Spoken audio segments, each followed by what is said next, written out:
you should be here, and then I told her to meet me at Inglewood.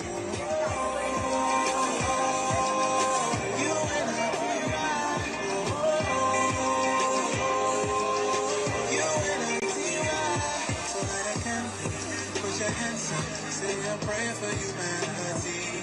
You know that can for the soldiers. You know that we all deserve to breathe. Prophet of love is the cry for my brothers. Going too soon, no difference of color. Why is race even matter? We all in the same lane. So let's talk about unity. Unity, why? Let's talk about love. There's not enough. Let's talk about legacy. Who are we to us? Let's talk about love. 'Cause there's not enough.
All's my life I has to fight, nigga. All's my life hard times like bad trips like Nazareth. I'm fucked up, homie, you fucked up, but if God got us, then we gon' be alright. Nigga, we gon' be alright. Nigga, we gon' be alright. We gon' be alright. You can hear me, you can feel me, we gon' be alright. Nigga, we gon' be alright. We gon' be alright. Nigga, we gon' be alright. You hear me, you can feel me, we gon' be alright. And when I wake up, I recognize you looking at me for the pay cut. Bahamas, I be looking at you from the face down. I'm making love and you can boom with the face down. Scheming, and let me tell you about my life. Painkillers only put me in the twilight. A pretty pussy and Benjamin is the highlight. I tell my mama I love her, but that's what I like. Lord knows, there's 20 of them in my Chevy. Tell them all to come and get me, reaping everything I sow. So my karma come in heaven, no preliminary hearings on my record. I'm a motherfucking gangster, silence for the record. Tell the world I know it's too late. Pros and girls, I think I'm going great. Come inside my face, it's all day. Won't you please believe when I say, when you know we've been up and down before. Nigga, when our pride was low, looking at the world like, where can we go? Nigga, and we ain't for war. When it comes there, it's been like shit. Nigga, I make a big just go. My knees getting weak, and my door right there, but we gon' be alright. Nigga, we gon' be alright.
I remember you was conflicted. It's you.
I was going through the coffee on.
second table if you want. Have you been there yet?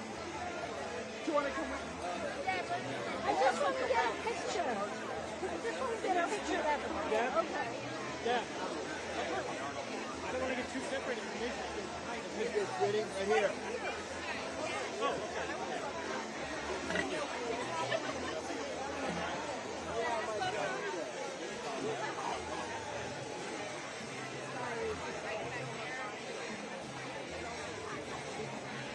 Ready to give it back.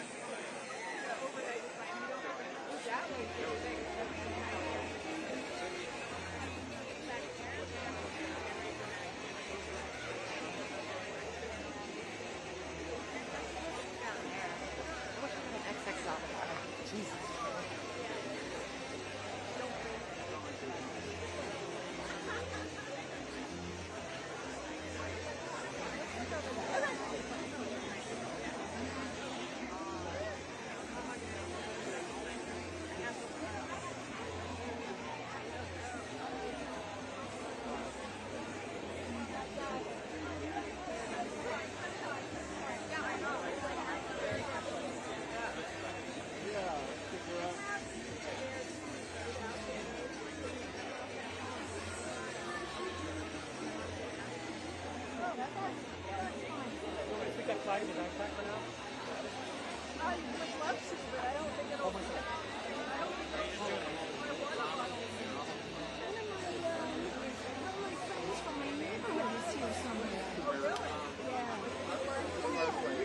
East of the park. Trivia once with Evan. I don't know if I know that. People at my house. Oh, no, I only have these phone numbers. I don't know. She said she was coming. Actually, got one.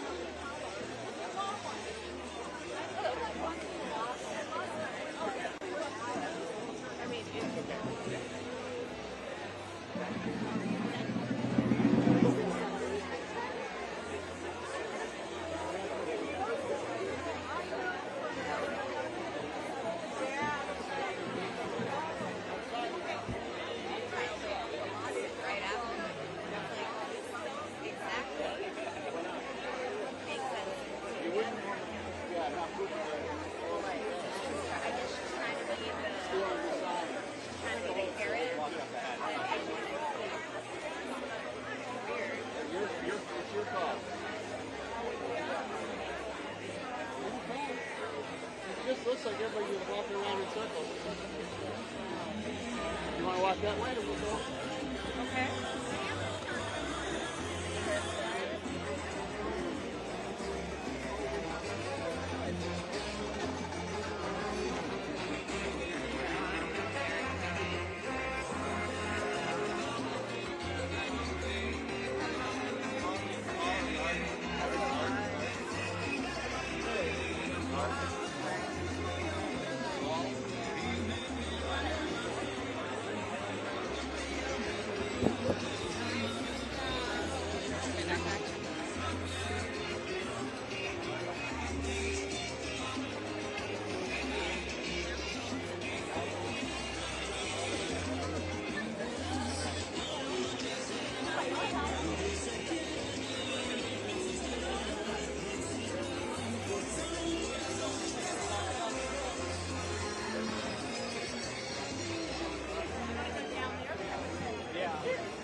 got it.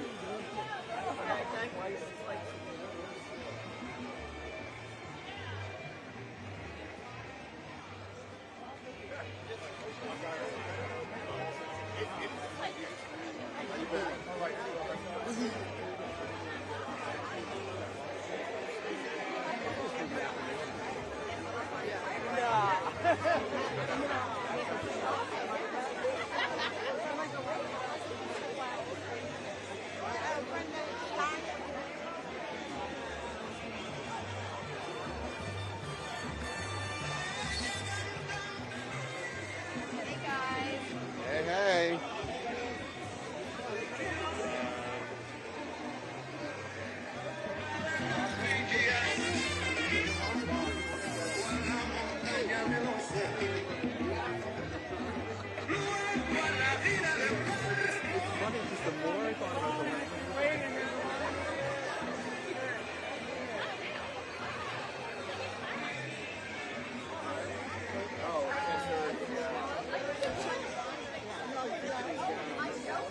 And another one.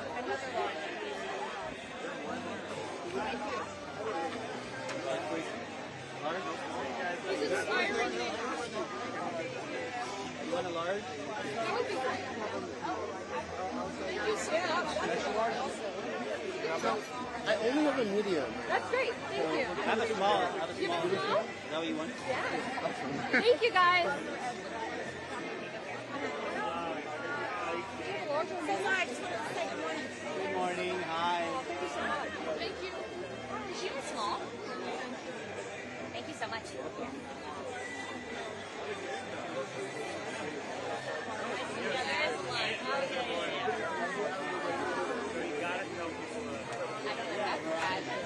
So basically, give all the shirt that we agree, and I just so while we're waiting, just going.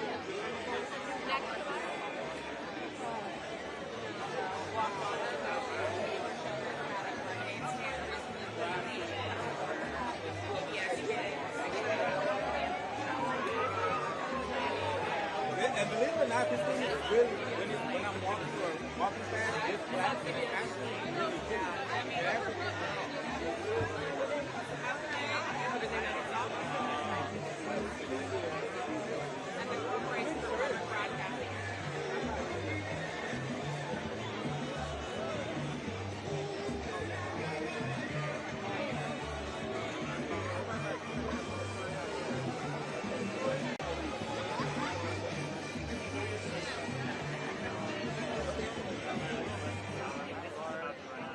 Yeah, no, I don't.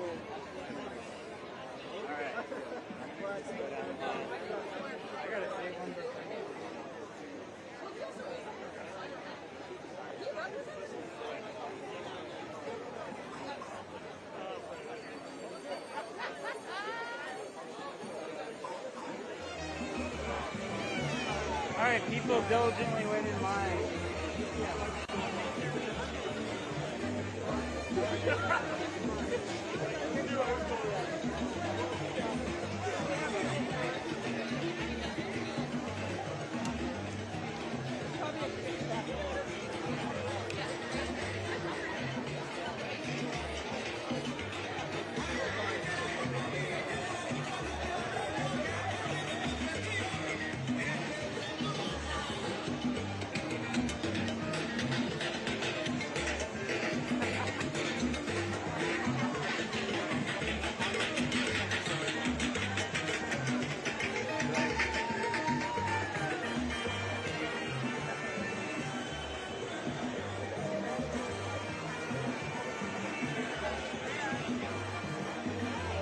I've been looking for that. Thanks.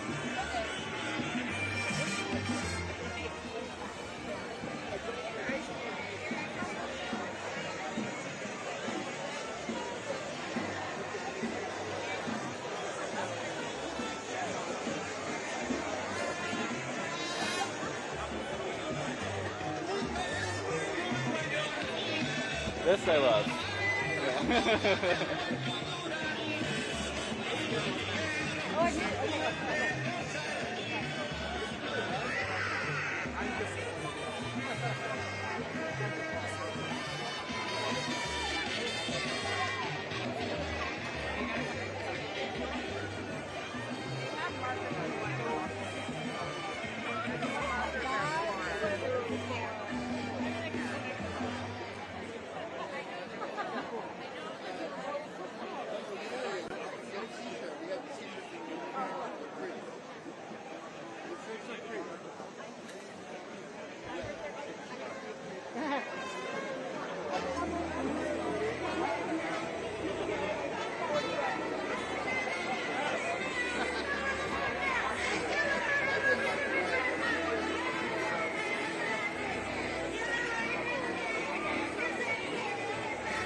Okay, got it.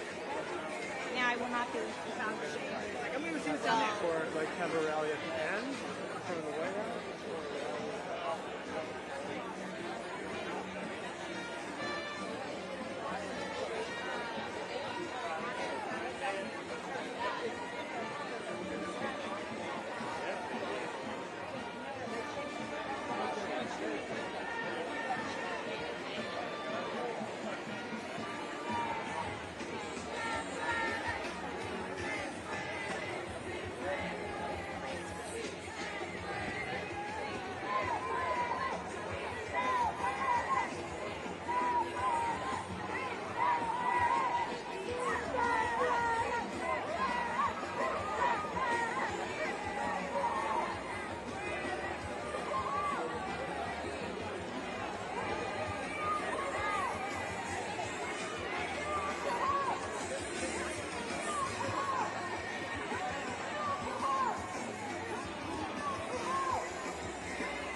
welcome here. Say it loud, say it clear. Immigrants are welcome here. Say it loud, say it clear. Immigrants are welcome here. Woo!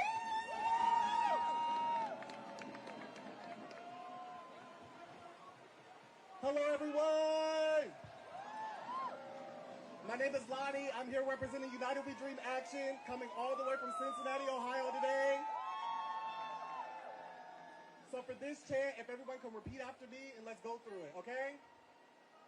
I am somebody, and I deserve full equality.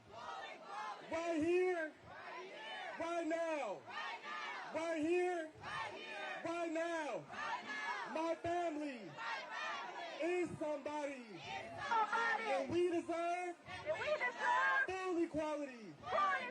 Right here, right now, right here, right now.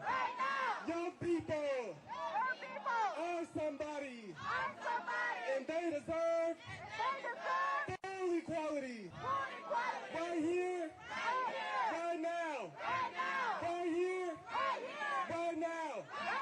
DC is somebody, and we all deserve full equality. Right here, right now, right here, right now.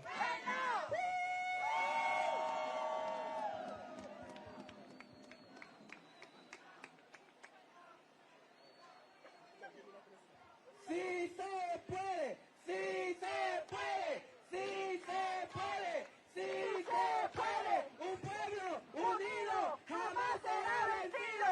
Un pueblo unido jamás será vencido. Jamás, jamás. Un pueblo unido jamás será vencido.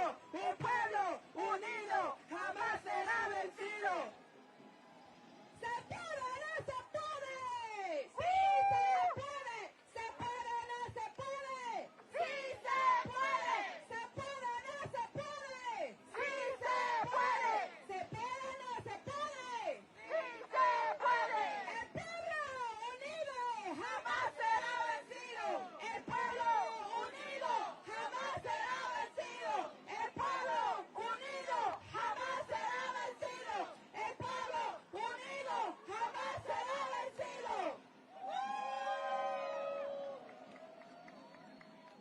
The people united will never be defeated. The people united. The people united. The people united. The people united. All right. Woo. From Palestine to Mexico, all these walls have got to go.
This is what democracy looks like. Show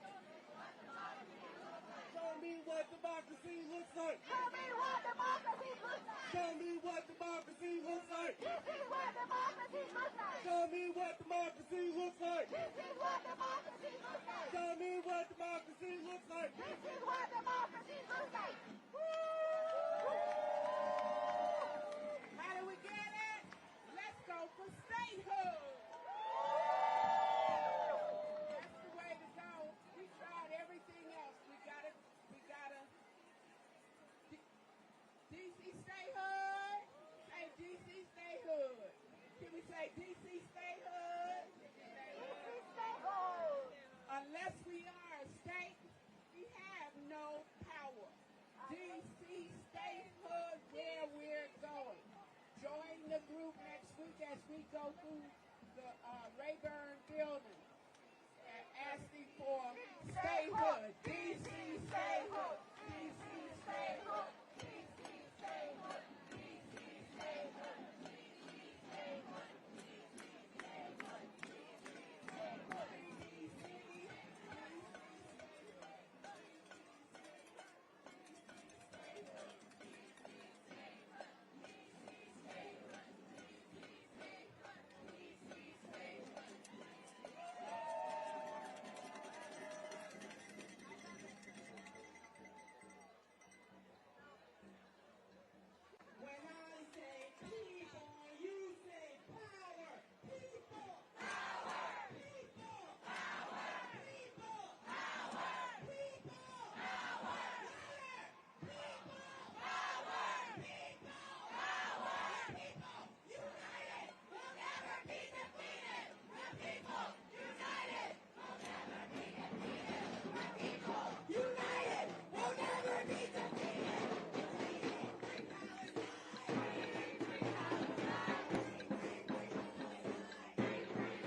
I'm a DC resident. I'm a DCPS teacher.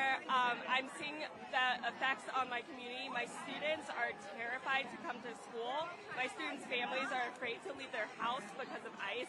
And nobody should have to live like this. DC does not want this, and it's time for the police occupation to end. There you go. Say your name and spell it, and tell me where you're from, and I think you said DC. Yeah. Sure. My name's Sarah Mintz, S-A-R-A-H. Last name is Mintz, M-I-N-T-Z. I'm 35 years old. Yeah, no problem. We were trying to photobomb you. You did. A minute he got it. Oh, sure. Where's that?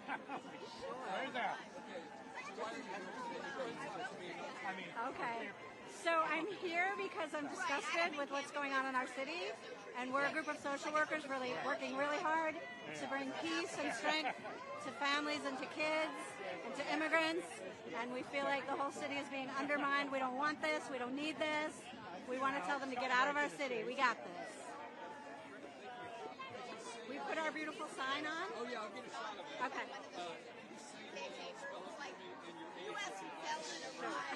Okay. Okay. Okay. Okay. My name is Donna Geraci, Geraci. I'm here in DC, and I have a private therapy practice here in DC, working with immigrants and people surviving trauma. And I'm 61 years old.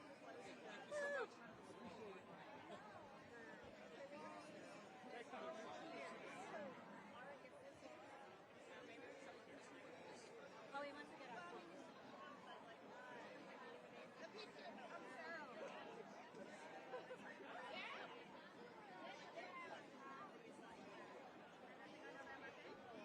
That's the woman you want to interview. Oh, okay. Hi, how are you? Great, thank you. Hi, Brad? Brad. Hi, Brad. How are you? Great, thank you. Yes. Sure. We're here because we care about our families and what's happening in neighborhoods across this nation. We're Social Workers United for Justice, and we're Social Workers United for mental health and health, for the well-being of all of our communities. And what we're seeing coming from DC is not representative of who we are as a country. We're a country who is in it together to protect our families and the well-being of all around us. Okay, thank you. Oh, sure. Yes. Sure. Cheryl Aguilar, Cheryl, Aguilar, Aguilar, 44. Okay, thank you. Thank you. Good, how you doing? Oh, okay. Let me get over here so I can get my a little bit better sound. All right. Okay, why are you here today? And you can just talk directly to me. Sure. I'm here to protest the occupation of D.C. We need to free D.C. D.C. needs to be a state, needs to be the 51st state here in the Union. Why do you think it's important to come out today in particular? I'm attending as many protests as I can. The more I can attend, the more we can get the message across. This movement has to grow, and the more we can, the better. What's the message that you want to get out today? Today is Free D.C. Today is we're opposing the authoritarian regime, and we need to get the federal police and the National Guard off our streets. What is the feeling that you're getting from people having them here? The feeling is hopeful. We are definitely hopeful that the movement's growing, and we'll gain freedom for D.C. Could you say your name, spell it? Sure. You're from D.C., right? No, And Maryland. Tell me where you're from and your age. Sure. My name is Alex Laufer, A-L-E-X, L-A-U-F-E-R. I'm from Silver Spring, Maryland. My age is 54. All right, cheers.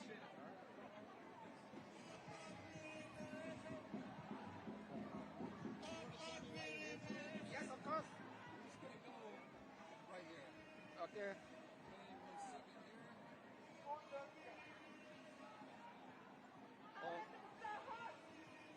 my name is Telemarcos. My name is Telemarcos Azota. I'm from Cameroon. I'm undocumented. I flee Cameroon because I ran for war and I came into the United States for safety. I'm here as a member of CASA, to join CASA to fight for DC because we are a member of CASA. When our communities are under attack, we stand up and we fight back, and that's what exactly we are doing here in DC. To standing up together to fight back with DC because DC is under attack currently with National Guard being deployed all over, with ICE agents catching us, people like me who are undocumented, taking them to the dungeon and deporting them back to their death, which is illegal. I'm immigrant. I have the right for freedom. And I'm here to fight. I'm here with CASA to fight for my freedom. And being an undocumented immigrant, I know I will fight and I know I will win. Together with CASA, we fight. Thank you. Thank you, sir. I know you said your name, but could you say it again and spell it? Yes. And then tell me again where you're from. I think you said Cameroon. Yes, I am Cameroon. Okay. And how old are you? I'm Cameroon. I'm 27 years old. I live in Maryland, Upper Marlboro.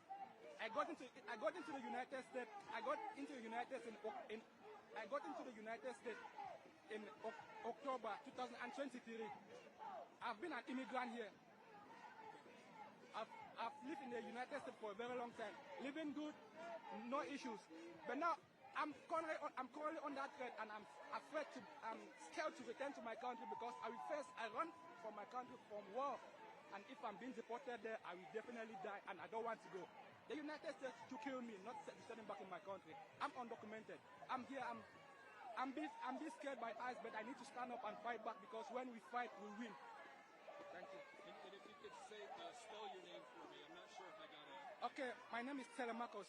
C as in today, E as in egg, L as in leg, E as in egg, M as in man, A as in ant, C as in cat, U as in us, and S as in Saturday. Thank you so much. Thank you, sir.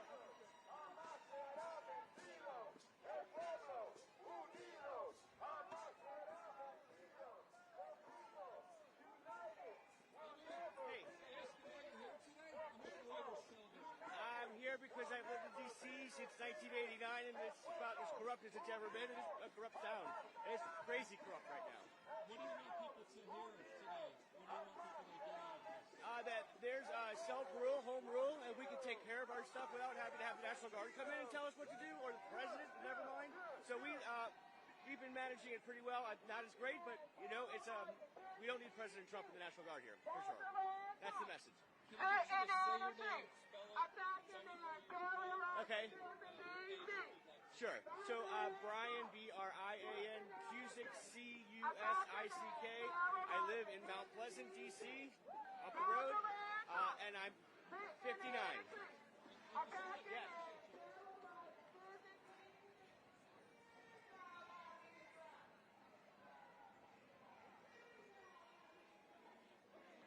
What you recording for?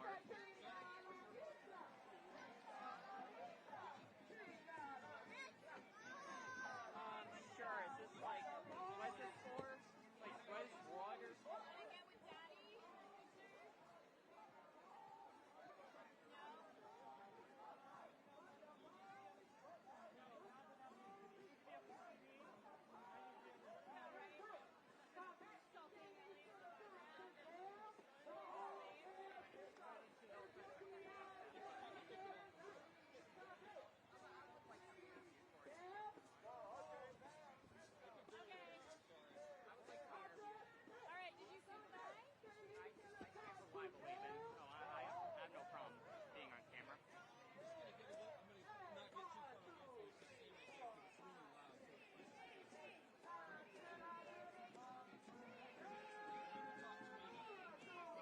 So I'm kind of here to stand up for other people's rights,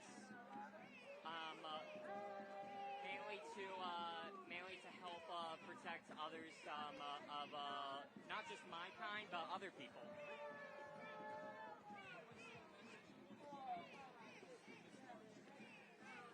That you can't stop who people are. You can't stop who people are, and that what they're trying to do in DC is what they're trying to do with other dictatorships.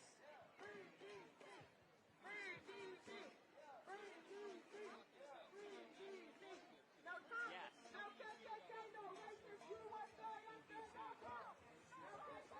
I feel like they're they're testing with DC, and then if people tolerate it enough, then they're going to do it to more and more areas.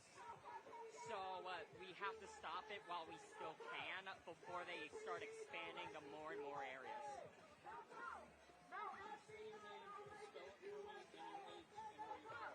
Can I just use my first name? My name is Casey. C-A-S-E-Y.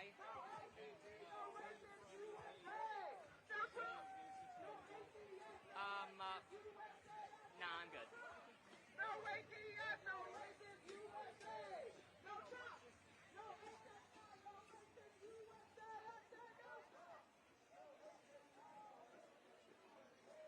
No Trump.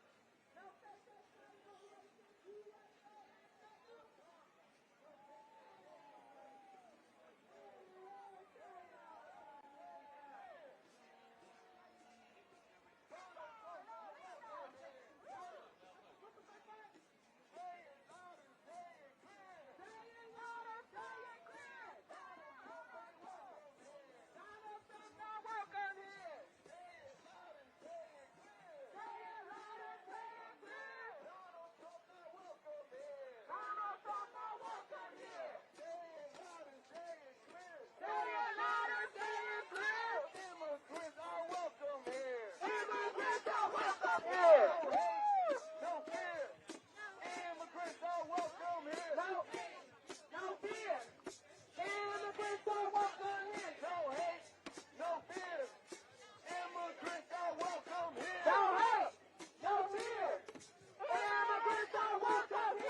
White House.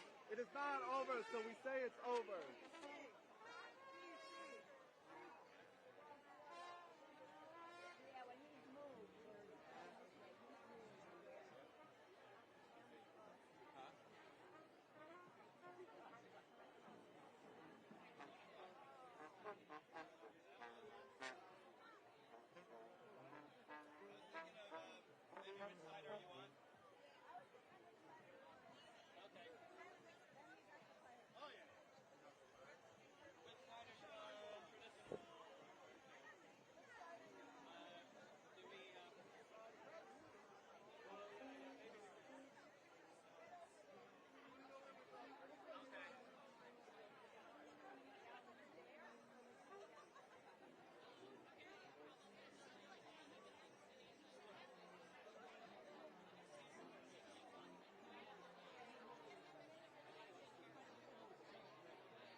we going to do? If we don't get it, if we don't get it, if we don't get it, shut it down. Man, if we don't get it, shut it down. What do we want? What do we want? Statehood. What do we want? Statehood. When do we want it? Now. When do we want it? Now. When do we want it? Now. If we don't get it, if we don't get it, shut it down. If we don't get it, shut it down.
voice when I speak was felt.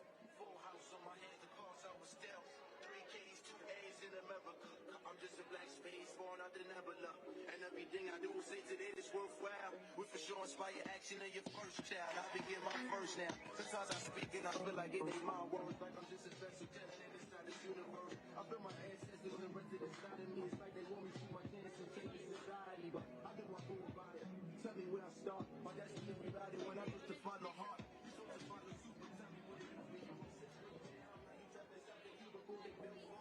First step in the change is to take notice. You signed in with Josie? Real gains that they try to show us. 300 plus years. I said, did you sign in with Josie? No focus. Sorry, America, but I will not be your soldier. Obama just wasn't enough. I need some more closure. And Donald Trump is not equipped to take this country over. Let's face facts, cuz we know what's the real motives. Independent and the freeze for the freeloaders. These are staying in the street and be the organ donors. They disorganized, my people made the sword known. Still got the last names of our slave owners. Independent and the freeze for the freeloaders. These are staying in the street and be the organ donors. They disorganized, my people made the sword known. Yeah, we can't change the world as we change ourselves. Down from the sicknesses if we don't seek the help. All eyes be my witness when I speak with felt. Full house on my hands, the cards I was dealt. 3 K's, 2 A's in America. I'm just a black space born out the nebula. And everything I do is make today this worthwhile. With the sure inspire action. Yeah, that's right. I'm saying, Yeah, I'm saying you can make it just like we have to tight get in. it tight down. Thank you, sorry. Repeat after me. Free DC. Free DC. Free DC. Free DC.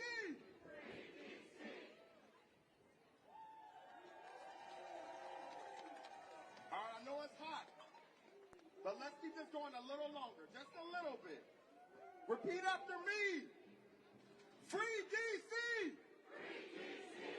Free DC. Free DC. Repita después de mí. Liberen DC. Liberen DC. Free DC. Liberen DC. Free DC. Liberen DC. Free DC. Liberen DC. Free DC. Liberen DC. All right. Welcome everyone to the District of Columbia. Let's make some noise for DC.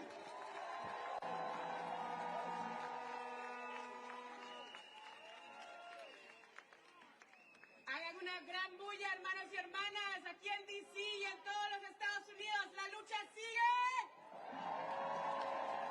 Liberen DC. Liberen DC.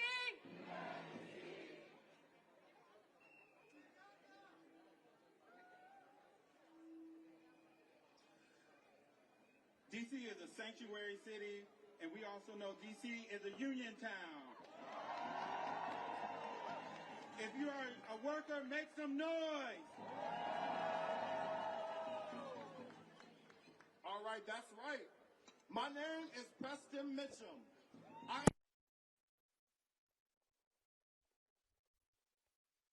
proudly and loudly call this incredible city my home. I am one of our MCs today, together with Lydia and Sam. Now, but make some noise for them too, y'all. All right. But before we get started, do we have any other DC residents outside today? All right. Do we have any neighbors from Virginia and Maryland? How about our allies and co-conspirators from across the country today? All right, we love this energy. Nos encanta esa energía, ¿me escuchan? ¡Se puede! We are here today because we know what the Trump administration is doing is wrong. Estamos aquí el día de hoy porque sabemos lo que está haciendo diciendo la administración de Trump es injusto. And y'all, we're not going to let them play in our faces. Y no vamos a dejar que jueguen en nuestras caras. Especially when the people that we know and love are being targeted, attacked, and criminalized by over-policing. Especialmente por las personas que están siendo atacadas día a día, criminalizadas, brutalizadas por la policía. D.C. knows it's wrong. D.C. sabe que es injusto. Los Angeles knows it's wrong. Los Ángeles sabe que es injusto. Chicago knows it's wrong. Chicago sabe que es injusto. Every black and brown person, every immigrant, every queer, trans, and non-binary person knows it is wrong. Cada persona negra y latina, cada persona inmigrante, cada persona LGBT sabe que esta es una injusticia. And you know what? Anyone with a conscience should know it's wrong. ¿Y sabes qué? Cualquier persona que tiene una conciencia sabe que es injusto. And we know it's wrong because we deeply know what oppression feels like. Y sabemos que es injusto porque nosotros sabemos exactamente qué significa ser oprimidos. We know that our pain is interconnected. Sabemos que nuestro dolor es unido. But we also know that our joy, our love, and our fight for liberation is also connected. That's right. Pero también sabemos que nuestra esperanza, toda la celebración y nuestra lucha es unida. So that is what we mean when we say we are all D.C., all of us. Y eso es exactamente lo que significa que todos nosotros somos D.C. ¿Todos somos D.C.?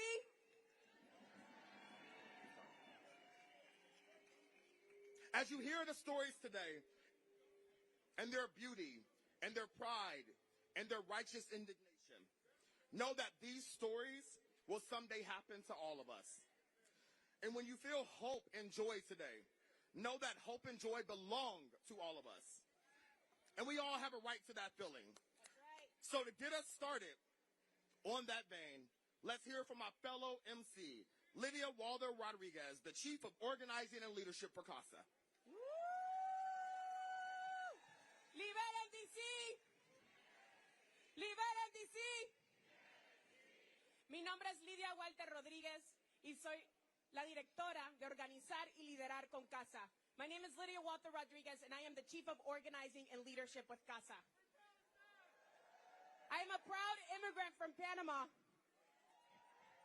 And for all of my brothers and sisters from Panama who know very well the pain and the bruises and the scars that militarized occupation have left in our people. The bombs that dropped days before Christmas, killing thousands of Panamanians, and the illegal invasion of the U.S. to Panama in 1989. This is a scar that my family lives with. Esta es una cicatriz que mi familia vive. Y todas nuestras familias en Centro Suramérica, mientras todos los cuerpos de los desaparecidos no pueden ser contados.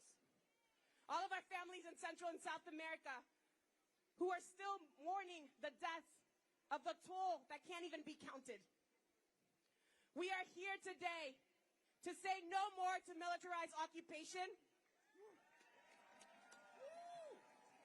Estamos aquí para decir no más. Estamos aquí con miles de nuestras familias inmigrantes y comunidad trabajadora. We are here with thousands of our community who is working class, who is immigrant, who lives right here in D.C. and is marching today, knowing that just last week, their families were ripped away from them and deported. Shame. Shame! Shame. Esta lucha de D.C. hemos escuchado amenazas para Baltimore, para Chicago, para todas nuestras comunidades negras y latinas. We have heard this threat of occupation here in D.C. expanding to Baltimore, expanding to Chicago. But we are going to rise up together and not be silenced, because our stories and our struggles is how we resist and fight forward. Nuestras historias y nuestros sufrimientos son la forma que resistimos y continuamos esta lucha. Hoy día se ve y se siente que el pueblo está presente, y el llamado para todos ustedes es que continuemos la lucha en D.C. y continuemos a resistir. We can see that the people are united and rose up today in D.C. And my ask to all of you, that this does not stop. We continue to do the grassroots work here in D.C. and throughout the country and continue to resist. I want to also call on our co-MC. Quiero también darle la palabra a nuestro co-MC, Sam Epps, del Metro AFL-CIO. Y también que orgullosamente es un miembro de Unite Here. I want to call on Sam Epps, who is the president of the Metro Washington AFL-CIO and a proud member of Unite Here. Help me welcome him on stage. Thank you, Lydia. Good afternoon, everyone. My name is Sam Epps, and I am proud to represent more than 150 unions and over 150,000 workers in the D.C. region. Are there any union members in the house with us today? I am here on behalf of our labor movement because we know this administration's agenda of destruction, including those that are coming after workers and our jobs. This administration has fired thousands of people in our region. This administration is known and is doing union busting. And now this administration is arresting people, working people, who are simply on their way to work and on their way to job. Is this safety? Is this safety? No. Is this safety? No. We'll turn it back over to Lydia. Billions of taxpayer dollars, your hard-working money, billones de dólares de impuestos están siendo usados para militarizar este país, brutalizar nuestra gente, alzar a ICE. Billions of taxpayer dollars are being used to make this state and this country a police and ICE country. Will we allow it? Yeah. Will we allow it? If you say no, lift your left fist in the air and chant with me. Enough is enough. Enough is enough. Enough is enough. Enough is enough. Our ancestors have taught us to fight back, resist, and organize. And that's exactly what we will continue doing.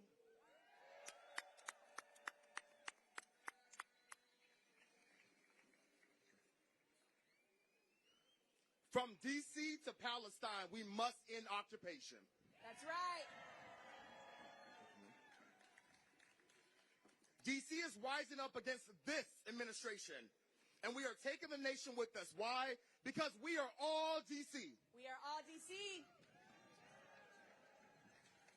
We're going to hear about a lot of that in our time together. But to begin, we are reminded that we are here together on stolen land. We are here together on stolen land. Please join me in welcoming Gabrielle Tyack from the Piscataway tribe. Liberen D.C. Free D.C. Free D.C. No one is illegal on stolen land. Greetings, my relatives. My name is Gabrielle Tyack, and I'm here as a Piscataway woman. Mi nombre es Gabriel y estoy aquí como mujer indígena. Greetings with love, profound strength, and thanks. Les quiero dar la bienvenida con amor y también bastante resistencia. Your march today did not begin in Malcolm X Park. La marcha el día de hoy no comenzó en el parque de Malcolm X. It did not begin at 11 a.m. No comenzó a las 11 de la mañana. It began 11,000 years ago.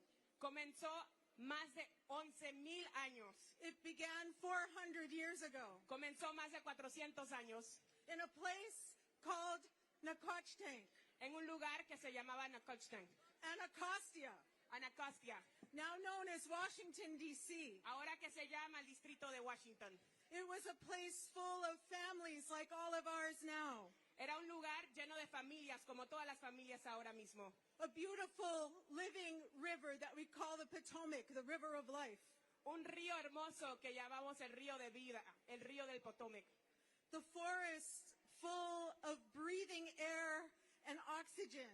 Teníamos tantos árboles, tanto oxígeno. And this is the homeland of my people, the Piscataway people. Y ese es el hogar de mi gente nativa. We are still here. Nosotros todavía estamos aquí. And you are here now with us. Y ustedes ahora están aquí con nosotros. We've known through years of whether you have come here through enslavement or force. Sabemos que muchas personas que llegaron aquí, if you came from lands fleeing violence, si ustedes se fueron por la perjudición, o se fueron como personas que robaron y encarcelaron. All of you came here with dreams. Todos ustedes vinieron aquí con sueños. And here today we have a dream of free D.C. Y hoy tenemos un sueño para liberar a D.C. You're here to free the land. We're going to take a pause.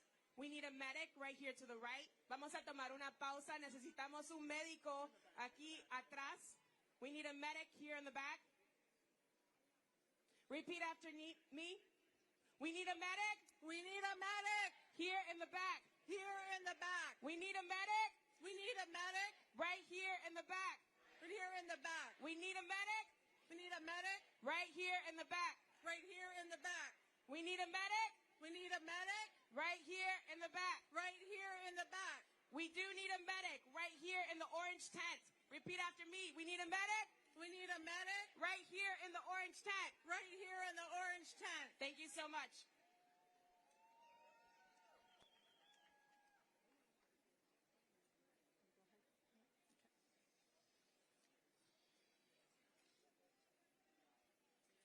We're no stranger to this military occupation.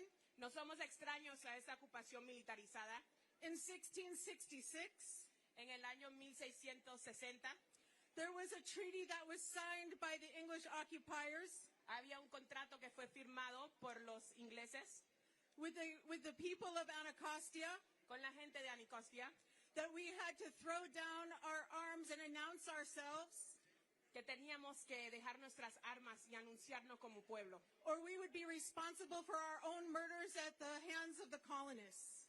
O seríamos responsables por todo el asesinato en las manos de los colones.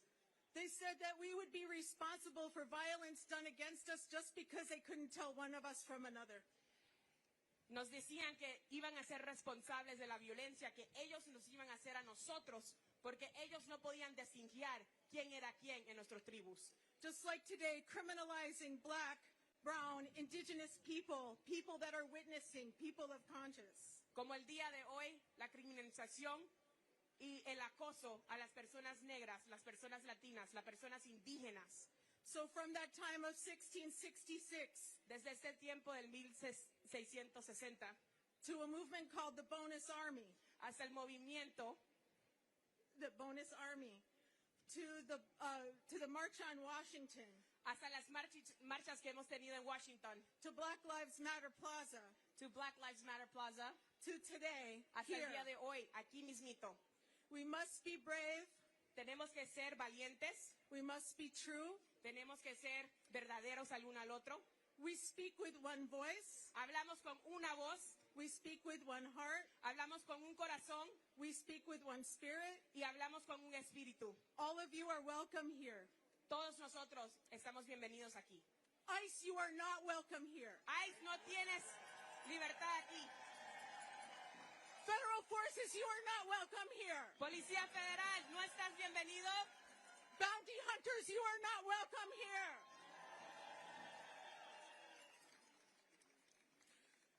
All of you fascist technocrats, you are not welcome here. Todos ustedes de odio no están bienvenidos aquí.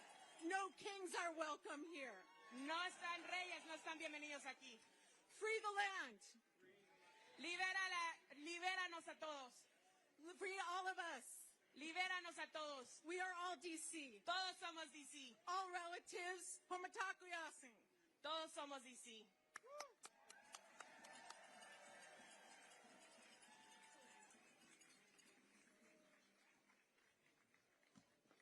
All right, I must pause and look at this community that we have. we are truly who keeps us safe. Thanks for the acknowledgement for the medic. Please, if you see anyone who may be dehydrated, please do your best to flag it for us, and we'll do that in kind. We have to take care of ourselves, so thank y'all so much for doing that. Thank you as well to Gabrielle.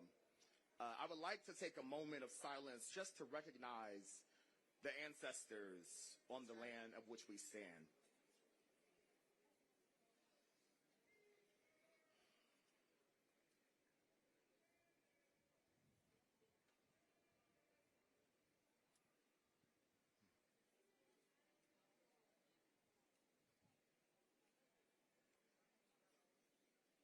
Thank y'all so very much. Thank y'all. Let's try to keep this energy as much as we can, y'all. I know.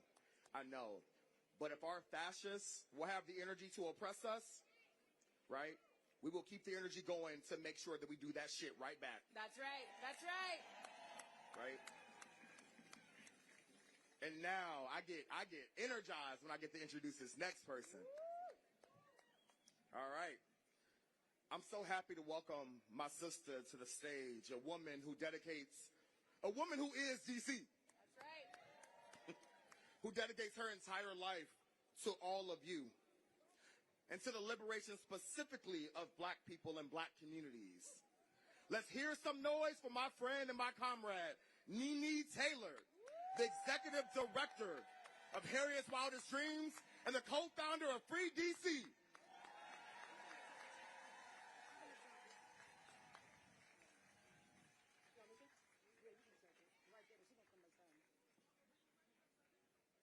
I never travel alone.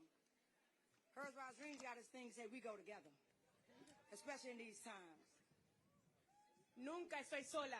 Siempre las personas están conmigo. Freedom loves me, this I know, because my ancestors made it so. Fight together, we are strong. With people power, you belong. Yes, freedom loves me. Yes, freedom loves me. Yes, freedom loves me. 'Cause my ancestors made it so. Woo! Yeah. Freedom loves me. Freedom loves us. As they stated, my name is Nene Taylor. I'm a DC native born and raised in Southeast Washington, D.C. Como las personas dicen, soy Nene y soy nacida aquí mismito en Washington, D.C. Ward 8, Ward 7, Southeast. En el suroeste, aquí mismito de D.C. Outside. Todo el mundo del suroeste.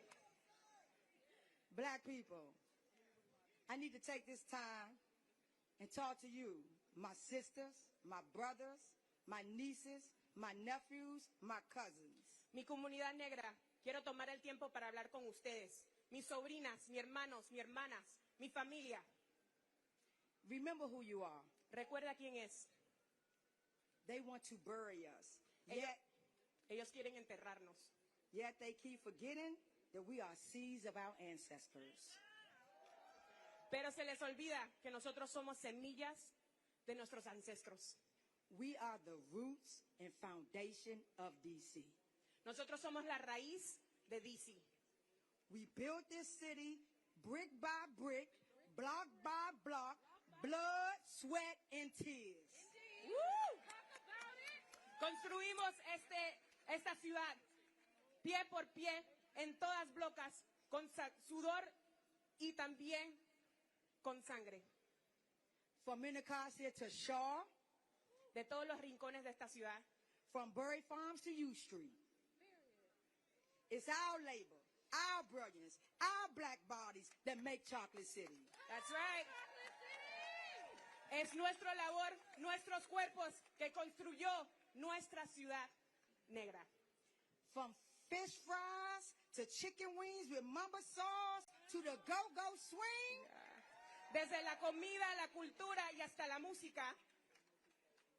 Without the DC culture, it doesn't mean a thing. Si no tienes la cultura, DC no significa nada. from the south to the east to the north to the west. Desde el suroeste, del norte, del este. We built this. Nosotros construimos We are esta this. ciudad. Nosotros somos esto. DC is not DC without us. DC no es DC sin nosotros. I need you to remember who you are. Necesito que recuerdes quién eres. It's heartbreaking to witness the same black people who built DC. Me duele el corazón ver las caras negras que construyeron esta misma ciudad. Are once again under attack. Que ahorita mismo están debajo de ataque. Yet it's in our DNA from 400 years ago to fight back. That's right. Pero existe nuestro DNA de más de 400 años atrás para luchar. For 3 weeks, DC has been under a militarized occupation. Por 3 semanas, DC ha estado en ocupación militarizada. Let's be clear. Vamos a ser bien sinceros. DC did not ask for this. DC no preguntó por esto. And this does not keep us safe. Y esto no nos hace seguros. Housing, jobs, health care keep us safe. That's right. Care, not cops. That's right. Oportunidades como vivienda, medicamento, hospitales no hacen sentir seguros, no la policía. This so-called crime crisis manufactured by this orange man and this administration. Esta administración ha hecho cuentos de crímenes. Is nothing more than justification for sending armed troops and federal agents into our neighborhoods and spreading harmful lies about our people and our youth. Shame. Esta narrativa, estas mentiras, son tácticas para justificar el sufrimiento que quieren traer a nuestras comunidades. Black people are being stopped, frisked, and kidnapped at alarming rates. Nuestra gente negra está siendo raptada, está siendo acosada, está siendo brutalizada en unos números tan grandes. Our youth are being forced to comply with a curfew. We know this curfew is not about safety. Right. It's about mechanizing design with the hope that young people will break this law and get jailed and caged. Sabemos que esta táctica para limitar las horas que estamos en la calle es una táctica para directamente atacar a nuestros jóvenes y cuando los jóvenes resistan, poder encarcelarlos. DC is the most heavily policed city in the country. En todo el país, DC es la ciudad que tiene masivamente la policía. And 90% of the people that's in jail are black people. Y el 90% de las personas que están en las cárceles son personas negras. This not by coincidence. Esto no es coincidencia. This is policy. Estas son políticas. This is oppression in design. Esta es opresión en diseño. We know the carceral state has never kept us safe. Nosotros sabemos que este país nunca nos ha mantenido seguros. These systems was built to confine and oppress black bodies in service to capitalism and the white supremacy agenda. That's right. Estos sistemas fueron hechos a propósitamente. Se llama capitalismo para oprimir a nuestra gente. Their end goal is to create an authoritarian and fascism country. Su ego es crear un país de odio. This is not what democracy look like. Eso no es lo que dice la democracia. And instead of rising up with the people of D.C. in these times, some of our elected officials have doubled down to negotiate and appease the circus and head clown. Shame. Y en vez de levantarse en este momento y luchar con nosotros, algunos de nuestros electos han decidido negociar con esta administración. This is betrayal, and we need leaders who will fight for and with the people of D.C. Necesitamos líderes que apoyen la gente de D.C. Everyone outside of D.C., don't y'all look back, don't look away. If you're not from D.C., I don't need you to look away. Si tú no eres de DC, necesito que te enfoques. D.C. is the testing ground. DC es un piloto. And we need you to help them fail their test. That's right. We need you to visit freedcproject.org and send letters to your members of Congress. Queremos que visites a freedc.org y que mandes cartas a tus legislativos. Tell them to oppose every attack on D.C. home rule and to end this unconstitutional occupation right now. That's right. Pídanle que paren esa ocupación ilegal y que también luchen por legislaciones locales. In closing, para terminar, I need you to hear my message from one of my black youth. Quiero que escuchen mi mensaje de parte de uno de nuestros jóvenes.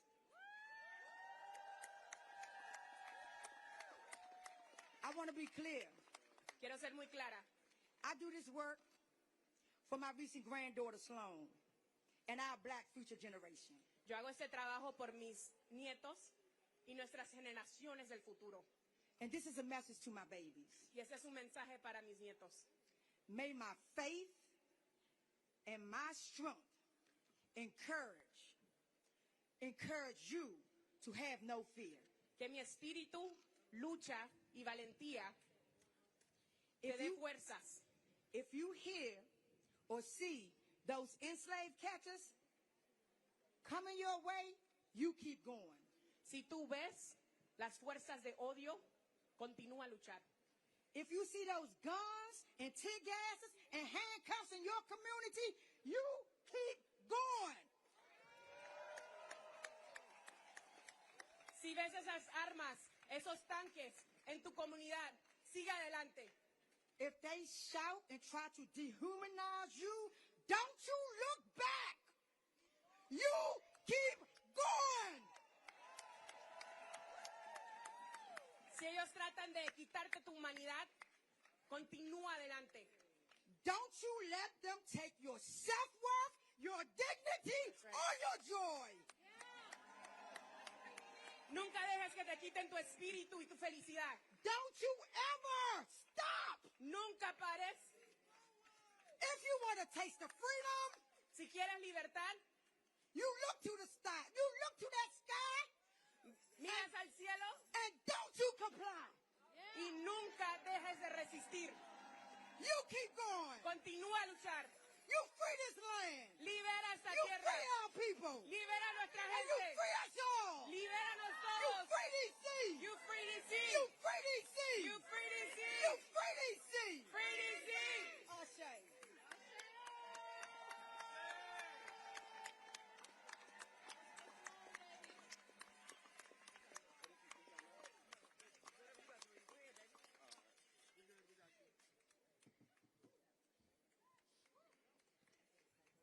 Good afternoon, everybody. My name is Makai, and I am from one of the targeted neighborhoods located in Southeast D.C. Buenas tardes. Yo quiero compartir mi historia como una de las personas que está acosado en uno de los vecindarios aquí en D.C.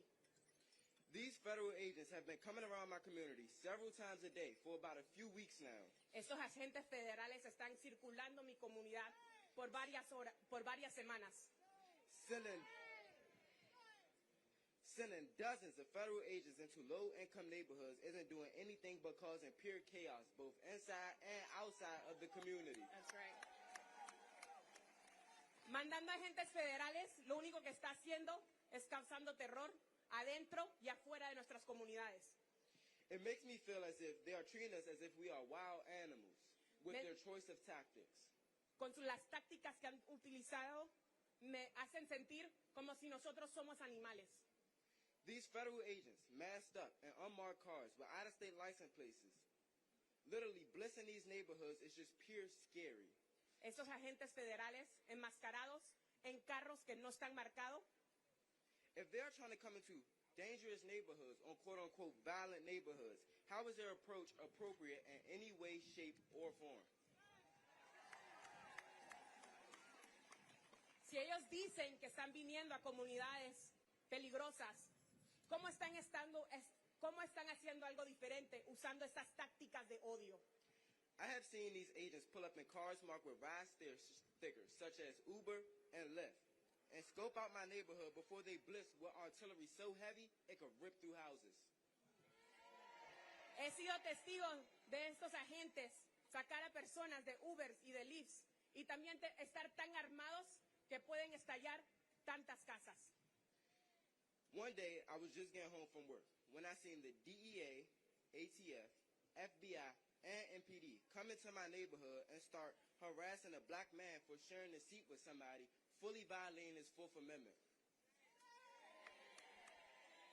Fui testigo de varias diferentes agencias viniendo con varias personas acosando solamente a un individual. I've also seen them ambush my neighborhoods coming from side gates and so many cars, the line stretches beyond the parking lot.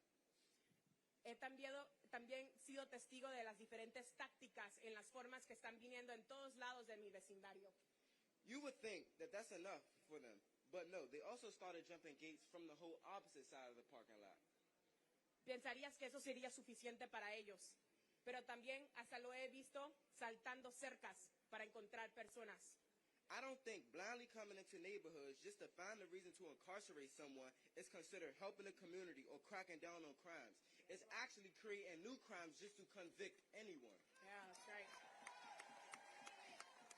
Yo no creo que al tener agentes que ciegamente están viniendo a los vecindarios encontrando personas para tratar de ponerles cargas, realmente lo que están haciendo es haciendo crimen en nuestros vecindarios. They come in these neighborhoods searching people, searching parked cars, and being highly aggressive. And again, with the same weapons that can tear through the whole neighborhood. Vienen a nuestros vecindarios acosando a nuestra gente. It's a really scary thing to see. And it makes me feel less protected by these sworn officers of the law. That's why it's always good to know your constitutional rights in case you are put into an uncomfortable situation by these federal agents. Es sumamente importante conocer tus derechos constitucionales si tú también estás en una situación con esos agentes federales. Everything they're doing to both us and the community is not okay. They're not helping us. They're only causing more trouble into these communities that took generations to build this relationship, this bond between our people. It is not okay. Todo lo que están haciendo en nuestras comunidades no es justo. Tantas generaciones trabajaron y se esforzaron tanto para tener relaciones y crear comunidad. Y ellos están haciendo algo tan injusto para destrozarlo. They think we are the aggressors. But when you look from their point of view, they're being aggressive into our communities, causing nothing but drama, more violence, and fear all throughout the neighborhood within our people. That's right. Dicen que nosotros somos los agresivos, pero todo el odio y todas las tácticas que están haciendo, ellos son las personas que están causando temor con esas tácticas de odio. Thank you guys for listening. And if y'all could just do me one good favor and pull out y'all phones, open Instagram and follow Guns Down Friday on Instagram. I repeat, Guns Down Friday USA on Instagram. Thank you. So much.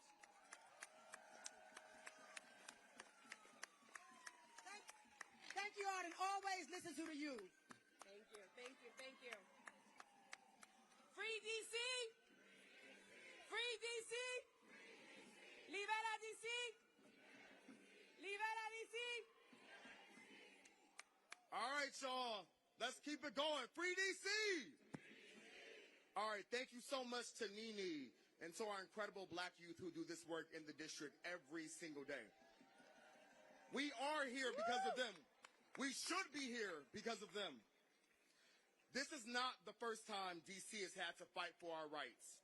To remind us of the context of this specific moment, please join me in welcoming Reverend Mark A. Thompson, historian and activist.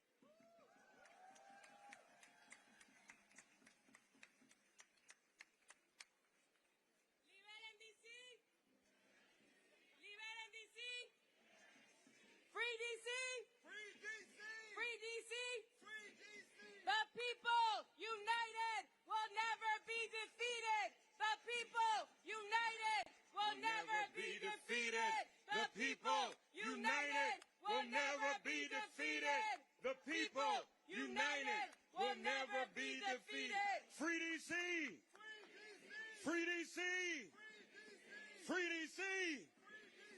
Free D.C. Give yourselves a round of applause for marching down here in the heat today. We want to congratulate the Free D.C. Project and Harriet's Dreams and all of the people who organized this, organized labor, the Metropolitan Washington Council, AFL-CIO. In respect of protocol, I'm going to give a little of my time to someone very special here and who has a higher rank than I do. Speaking of the history in 1993, thousands of people, just like you, committed civil disobedience at the Capitol against taxation without representation. Thousands of us went to jail. We were the original Tea Party because we dumped tea on the Capitol steps against taxation without representation, just like they did in Boston. All of us went to jail, and it resulted in the first ever vote for D.C. statehood on the House floor. That was 1993. If the Democrats had all voted for it, we'd be the 51st state today, Gina Page. Back then, the movement in the street worked with the mayor up there in the suite. And that mayor at that time, we even went to jail with us. She is here today to stand with us. Please welcome, let's hear a few words from Mayor Sharon Pratt, the first black woman mayor of a major American city.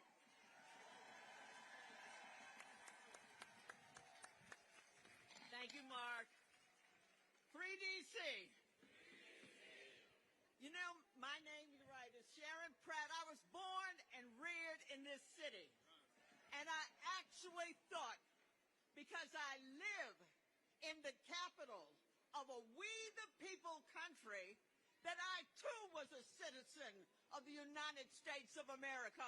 But a few months ago, I found out that is not the case.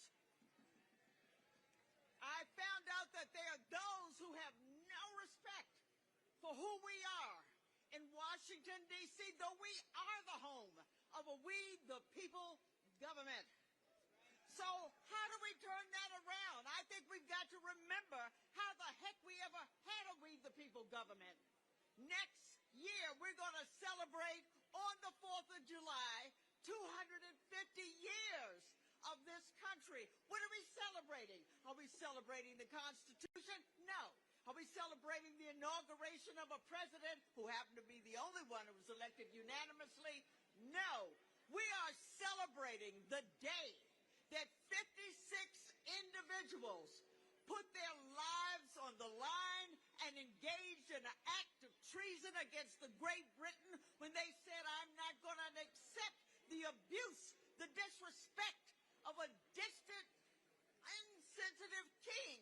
I will put everything on the line and declare my independence. That is who we are. And we must remember that. Benjamin Franklin said we better hang together, because if we don't, we will certainly hang separately. The only way we will be free in D.C. is to continue this close ranks and demand that we are free. And it is well within our reach. So D.C., you're awake, you got it, you got the memo, how they see us. Let's close ranks and free D.C. Let's hear it for the Mayor, Sharon Pratt. Give her a warm round of applause. Just a few words about what brought us here. It was after that Declaration of Independence, which, by the way, if you read it, every word of it applies to what we're dealing with here in D.C. today. There was no democracy for the colonists. They had no rights to their own laws. They had no rights to their own budget. And so they staged a revolution against King George III. But then the first chance they got to build a nation's capital, they brought it here. And we have to have respect for those who stood before us, not just the originators of the Free D.C. movement, but our enslaved ancestors who built this city, designed it and organized it for free. The original sin, the original crime. And then during the Civil Rights Movement, after Bloody Sunday, March of 1965, and the march from Selma to Montgomery, we were able to get the Voting Rights Act passed in August of 1965, when Lyndon Johnson held the signing ceremony at the White House. After that ceremony, the Reverend Walter Fauntleroy asked Dr. King to lead a march through D.C. for home rule. We weren't even talking about statehood yet. Just a march for home rule and an elected government. In 1965, Voting Rights Act for America, still no home rule for those of us in Washington, D.C. And then a year later, SNCC arrived here, the Student Nonviolent Coordinating Committee, in the person of Frank Smith, James Foreman, and others, and of course, Marion Barry, who would one day be mayor of Washington, D.C. We have to lift up the names of those who fought hard. Julius Hobson, Josephine Butler, Hilda Mason, and then even those who are contemporary now, Anise Jenkins of the Stand Up for Democracy Coalition. And just like we don't know, sadly, every name of every person on that Edmund Pettus Bridge with John Lewis, there are countless names, thousands in 1993 who went to jail every Thursday to stand up for democracy and to stand up for D.C. statehood. We didn't come this far to stop. We didn't come this far to give up. We have to keep on going. We can't turn back no matter what. We are on the cusp of our freedom. And believe it or not, no good Donald Trump has cast a spotlight on our plight by sending this military occupation into Washington, D.C. And so we want to let him know, wherever he is, because we know he's watching, Donald Trump, what you see today is exactly what you get. We are not giving up. We are going to continue this fight for statehood until the day our hands are full of victory in the 51st state of the Union. God bless you all. Free D.C. Free D.C. Free D.C. Free D.C.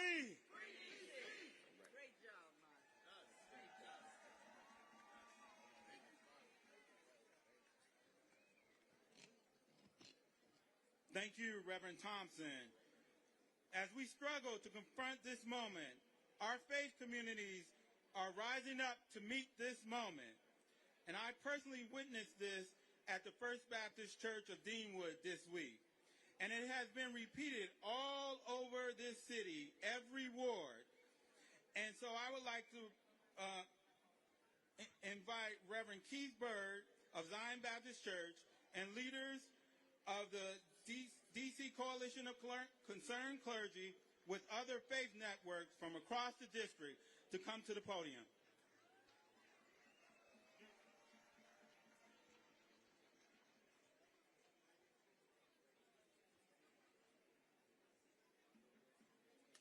Good afternoon, D.C.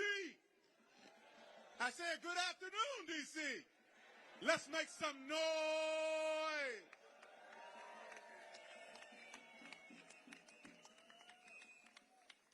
I am Reverend Keith William Bird, Senior Pastor of the Zion Baptist Church in beautiful Northwest Washington, D.C., representing our faith community. Behind me, we have Reverend Glenna Huber, Reverend Hernandez, Rabbi Lieberman, Reverend Amalgar, and Reverend Delonte Golson. Won't you help me celebrate them as they stand with me today? We gather here this afternoon, ironically, at Freedom Plaza. I say ironically because today, D.C. is anything but free. And yet, in the face of this immoral occupation, we gather as one people, one community, and one D.C. So here we are all together, the faith community, joining with our labor brothers and sisters of the AFL-CIO, elected officials, community leaders, and you, the residents of the District of Columbia. And we've come today standing to say with one voice, free D.C.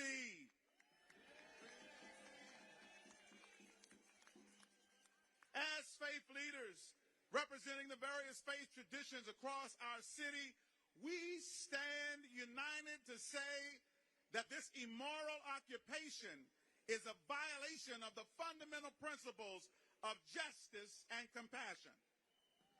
It is a violation of justice because it represents an abuse of power from the executive branch. It is a violation of justice because it disenfranchises the votes and the voices of more than 700,000 residents of the District of Columbia. It is a violation of justice because it employs racial profiling and intimidation tactics against our Latino and Hispanic neighbors. It is a violation of justice because the convicted felon in the White House does not have the moral authority nor the legal standing to declare an emergency against crime. But not only is this immoral occupation a violation of justice, but it is also a violation of compassion. It's a violation of compassion because it has criminalized the unhoused people in our city and displaced them instead of providing for their needs. It is a violation of compassion because $1 billion of D.C. funding is being held that could be used to address the root causes of crime, like poverty, lack of affordable housing and health care, a living wage, after-school programs, and other vital community services. It is a violation of compassion because the funding being used to pay for the National Guard troops on our streets could be invested in grassroots organizations working in our neighborhoods, like Peace Walks D.C. with my brother, Reverend Delonte Golston, like the Violence Interrupters, and the many other programs operating out of our local houses of worship across the city. It is a violation of compassion, I say, because it seeks to further divide our communities between the haves and the have-nots. But today, we in the faith community join with you and come against this evil and divisive spirit in the name that is above every name. What the enemy meant for evil, God has turned around for our good. Today, because of this immoral occupation, we are more united, more together, and more of a community than we've ever been before.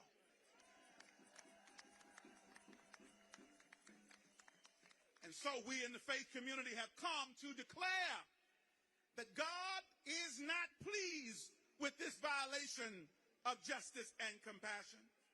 We've come as the faith community to stand with you against this immoral occupation. Not only did we come to stand with you, but we came to fight with you against this immoral occupation.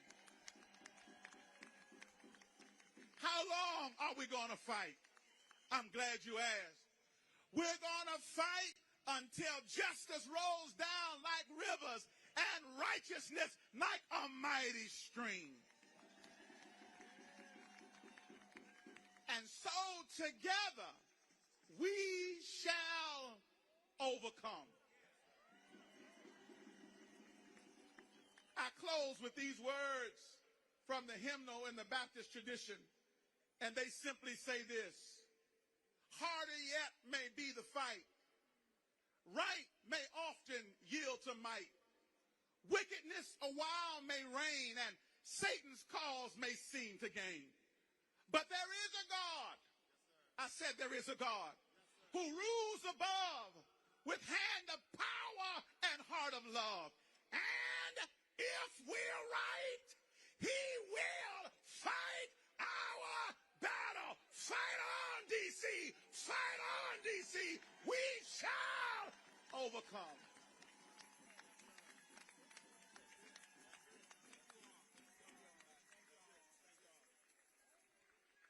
And we're going to get through this program. Bringing next up is Kaya Chatterjee of Free D.C. All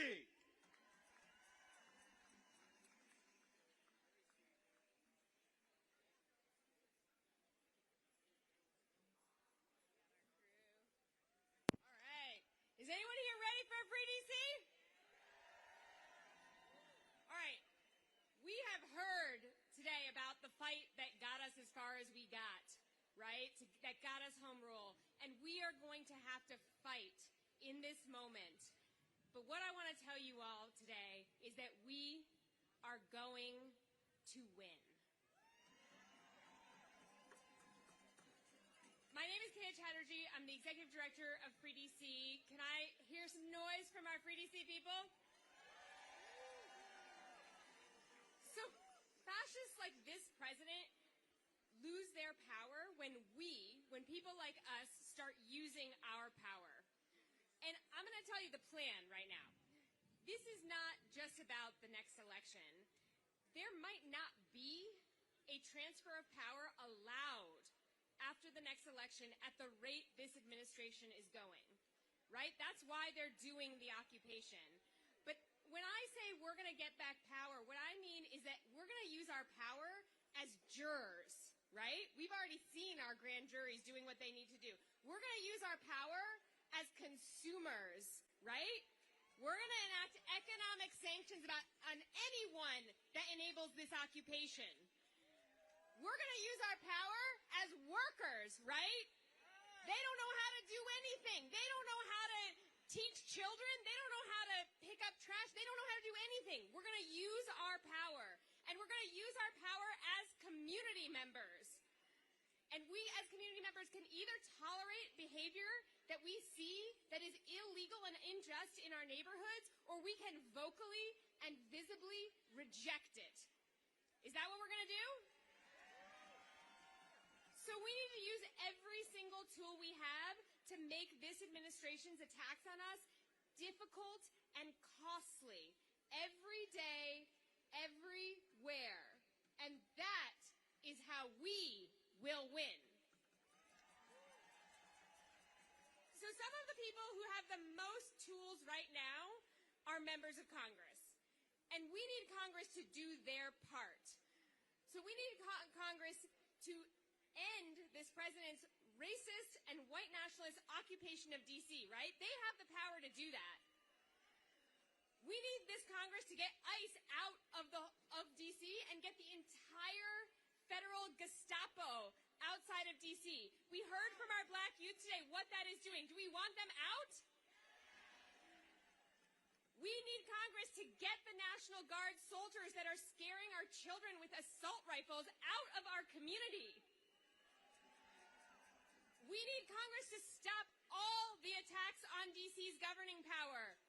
That means killing the 14 bills that were introduced this week alone to try to take away D.C.'s rights and powers. There are nearly 24 budget riders that would restrict D.C.'s spending on health care, on violence interruption, on schools, on the things that keep us safe. So I want to say specifically to the members of Congress, including many Democrats, who voted just this year to repeal D.C.'s locally passed laws, I need you to open your eyes to what is happening with this regime. They are bullying you, and you are being bullied into attacking D.C., and their endgame is to silence dissent and prevent a transfer of power. Why do we have Democrats voting we call on every member of Congress and every senator to protect the capital of our nation, to put a permanent end to these attacks by passing H.R. 51, the Washington, D.C. Admission Act, into law and making D.C. the 51st state of this country. We're out here also in front of the Wilson Building, so I want to say something also to Mayor Bowser. Mayor Bowser, your constituents call on you to stop cooperating with this administration. Do not make their work easier or convenient. We do not welcome indefinite coordination. Do we welcome that? We recognize that Delegate Norton, Attorney General Schwab, members of D.C. Council, and the vast majority of our constituents do not want this. Local leaders oppose what is happening right now, and we need you not to enable it. So I want all of you to actually turn around and look around for a moment. I know you all were doing it as we were marching. And I want you to just look at each other in the eye and realize that they went too far, right? And that today is the beginning of the end of the Trump regime. We have the tools we need to stop what's happening. We just need to organize and start using them. Free D.C. Free D.C. Thank you.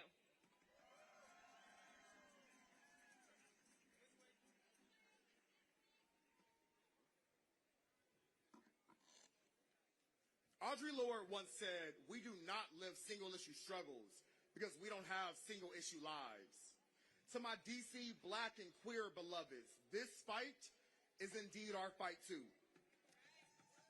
And it is connected to the larger fight for liberation and autonomy. Because our queer joy cannot be complete while our neighbors are being kidnapped. Our queer joy cannot be complete with black youth being profiled and arrested. Our queer joy cannot be complete while the people of D.C. are having basic human rights taken away. My queer family, my D.C. family, and everyone being targeted by this administration, our struggles are indeed inseparable. Please join me in welcoming to the stage Andrea, who's a council member and a D.C. resident. Please make some noise.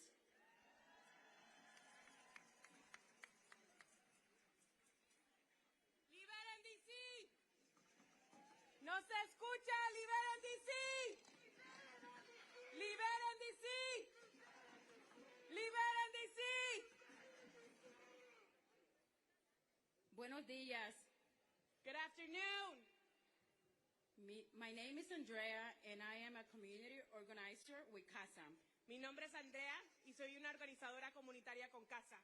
I immigrated from El Salvador, and I have proudly called Washington, D.C. my home for 20 years. Inmigré desde El Salvador y he llamado Washington, D.C. mi hogar estos últimos 20 años. The city has given me so much hope, opportunity, a sense of belonging. But today, I stand before you, weighed down by terror. Esta ciudad me ha dado tanto, oportunidad, felicidad, un hogar. Pero estoy aquí enfrente de ustedes hoy porque esta administración está alzando el terror. This militarized occupation has brought on our D.C. families. Esta ocupación ha llegado a nuestras familias aquí en D.C. I've seen neighbors being kidnapped daily. Ve a mis vecinos que están siendo raptados día a día. Working with families who have been torn apart. Estoy trabajando con familias que han sido separadas. Weeks back, I supported a church member who had open heart surgery and survived coma. Hace un par de semanas estaba trabajando con un miembro de la iglesia que tuvo cirugía del corazón y sobrevivió coma. He was on his way to life-saving dialysis. Él estaba en camino para hacer su cita de diálisis. When police stopped him, cuando la policía lo paró, transferred him to ICE, lo colabrizaron con ICE, just 1 mile from his dialysis appointment. y ICE lo detuvo una milla antes de su cita de doctor. That case still haunts me. Can you believe a man fighting for his life? Ese caso todavía me duele. ¿Te imaginas? Una persona luchando por su vida. Shame. Kidnapped by ICE just a mile from the hospital. Fue secuestrado por ICE una milla del hospital. This is reality for so many families right now in D.C. Esa es la realidad para muchas familias aquí en D.C. and throughout this country. Y a través de todo este país. Daughters asking, when would I see my dad again? Hijas preguntando cuándo van a ver a su padre de nuevo. Survivors who bear the physical and emotional scars from enforcement brutality. Los sobrevivientes que todavía tienen las cicatrices mentalmente y físicamente de la brutalización policíaca. Living in constant fear of being kidnapped again. Que están viviendo constantemente con ese temor de ser raptados de nuevo. And I stand here today. Y me paro aquí enfrente de ustedes hoy. And I carry the pain in my own heart. Y cargo un dolor en mi propio corazón. Last week, my nephew was detained and still in ICE custody. La semana pasada, mi mismo sobrino fue detenido y todavía está en custodia de migración. Leaving behind a 3-year-old. Deja atrás su hija de 3 años. I am fighting for my own family's freedom. Estoy ahora luchando por la liberación de mi propia familia. Just as I fight for my community.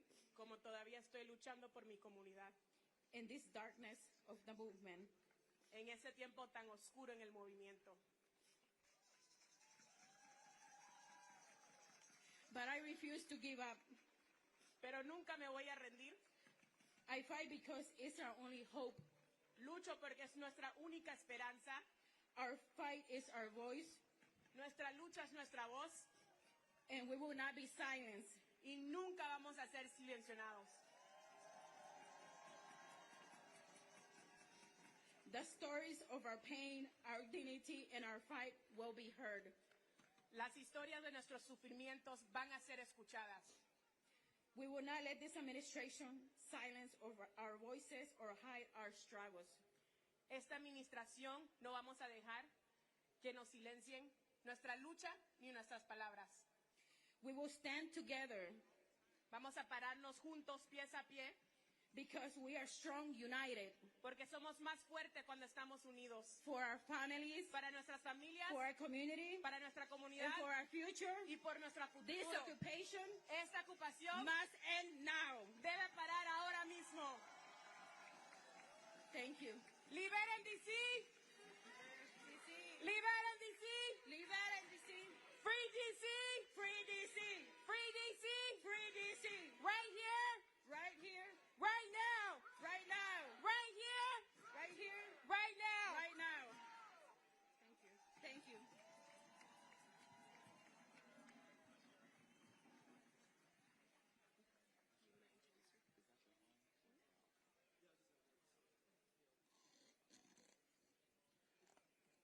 All right, y'all, from D.C. to Palestine, Congo, and the Sudan, we must end occupation and state violence. All right? Why? Because who keeps us safe? Who keeps us safe? Who keeps us safe? Who keeps us safe? Our next speaker did not just arrive in this fight a month ago. She's been in the trenches to fight for a free D.C. Next up, my friend and comrade, Afeni Evans.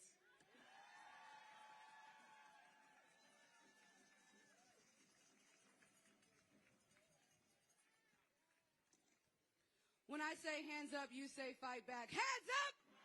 Hands up! Hands up! Hands up! Peace, y'all. My name is Afeni, and I'm a community organizer out here in D.C. And I'm here to tell you that we deserve better. D.C. deserves better than a flurry of illegal stops and searches. D.C. deserves better than helicopters flying low overhead for hours and frivolous checkpoints. The children of D.C. deserve better than mass vigilantes roaming their streets with assault rifles.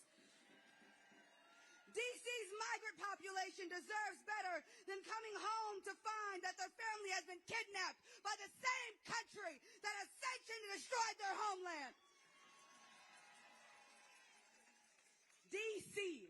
deserves better than a mayor who will throw the city under the wheels of her plane to Martha's Vineyard in order to anticipatorily comply with a fascist regime and preserve her own power.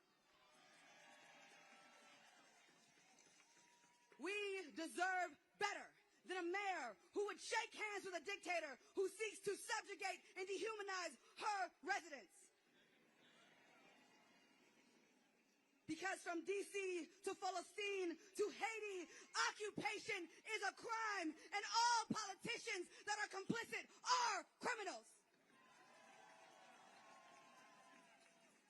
I'm here to tell you that unfortunately, police violence is not new to Chocolate City. That before this latest escalation, police in D.C. were responsible for the murders of Antoine Gilmore, Delano Martin, Caron Hilton, Kevin Hargrave Shern, Justin Robinson, and countless more. I'm here to tell you that the police have never kept people safe in D.C. We know that the safest communities have more resources. We know that the safest communities invest in youth recreation and employment. We know that the safest communities have compassion, love, and humanity at the center. So I am here to spread the good news that we must find joy in dismantling a racial caste system that has been forced upon us by the white imagination.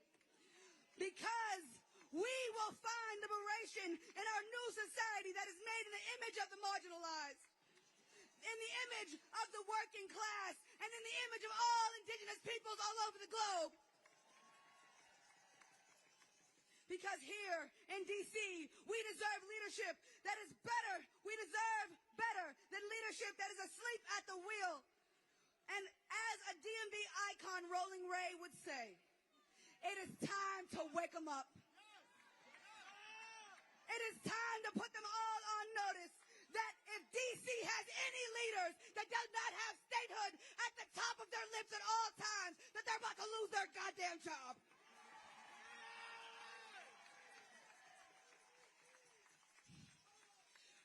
Because we cannot afford to shrink in the face of authoritarianism. We should not water our ass down to fit within the pragmatism of reform. We must be audacious in our pursuit for a better society.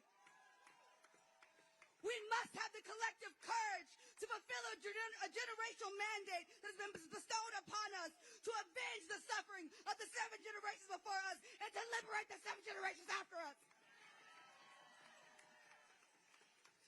Because at this time, we must put our resources, our voices, and our bodies on the line to protect our communities. Because we are the revolution that we've been waiting for. Hands up! Hands up! Hands up! Hands up! Hands up! Hands up! Thank you.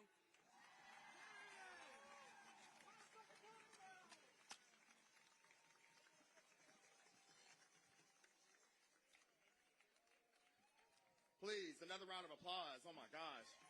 That's the energy our good sis comes with all the time. All right.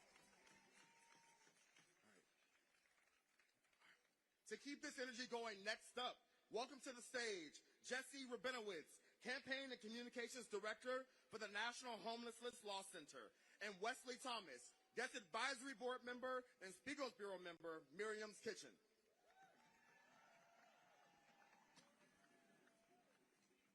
Shabbat Shalom. My name is Jesse, and I direct the Housing Not Handcuffs campaign. But more importantly, I live here in D.C. with my family. I'm here today because I want my kid to grow up in a D.C. where nobody lives outside because everyone has their needs met, not in a city where the Army patrols the streets and police harass homeless people. I'm going to talk about the devastating impact of Trump's takeover of D.C. on our homeless neighbors, but first I want to talk about how we got here. More people are sleeping outside than ever before because the rent is too damn high and the wages are too damn low. The average cost of a one-bedroom in D.C. is $2,300.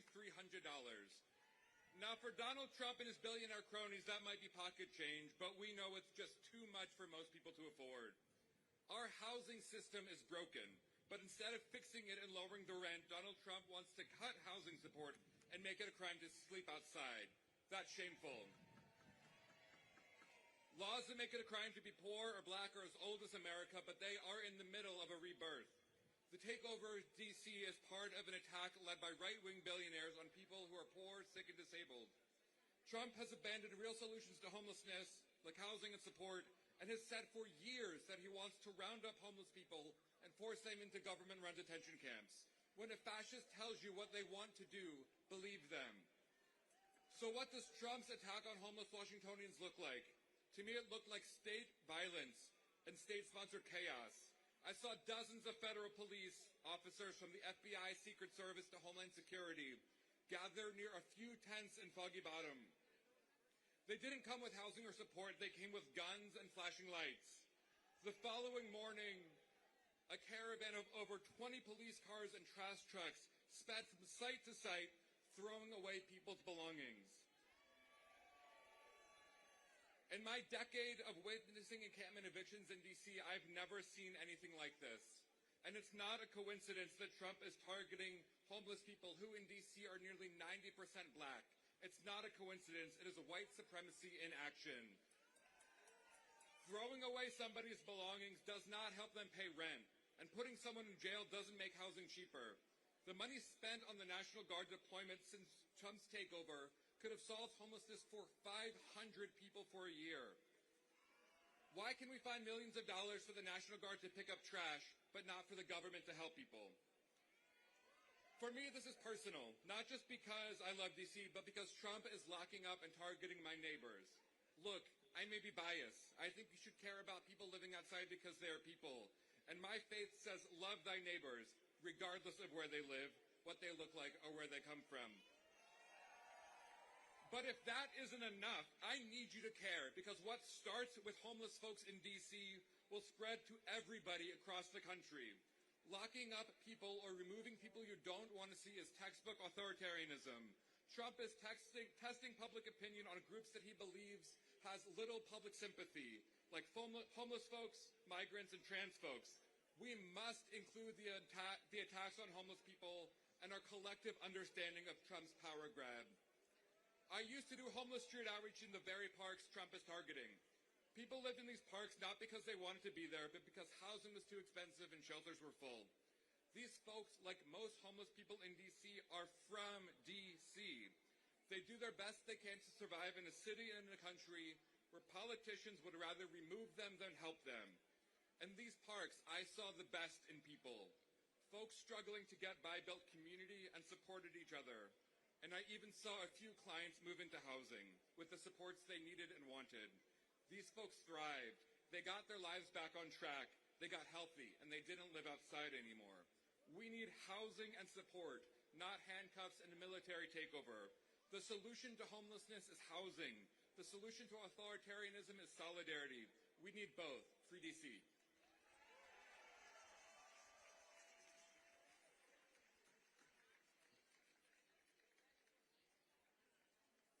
Good afternoon, fellow advocates, colleagues, and friends. Thank you for the opportunity to speak before you today. It is only befitting that the March for Free D.C. began at Malcolm X Park, Meridian Hill. It has been the site for civil rights and political rallies and speeches since the assassination of Dr. Martin Luther King Jr., including a protest of Donald Trump's inauguration in 2017 for police brutality here in Washington, D.C. I am Wesley Thomas, a member of Murray's Kitchen Guest Advisory Board and ardent homeless advocate. From 1988 to 2017, I was homeless, living and sleeping on the streets of Washington, D.C. Now I dedicate significant time, effort, and energy to seeing that others do not fall into being chronically homeless. Since housed, I've been able to help 48 people put keys in their own apartments. I know what it's like to be victimized firsthand. I have 29 years of lived experience. You cannot solve homelessness by arresting someone. When you disperse a homeless encampment, you make things more dangerous for people. People who sleep in encampments do so for safety. Now, Donald Trump is exercising his authoritarian rule. We have 2,000 plus federal officers on the street and 3 more on the way. ICE, DEA, FBI, ATF, and some we probably never even heard of. Toting guns. Are we at war? No. The objective of being here is to fight violent crimes in Washington, D.C. The unhoused are not enemy combatants. I have witnessed them being harassed, bullied, maced, and further traumatized and frightened by their own government. Why? I'm here to advocate to be that voice for someone's mother, father, sister, or brother. This needs to cease and desist. Would you not agree?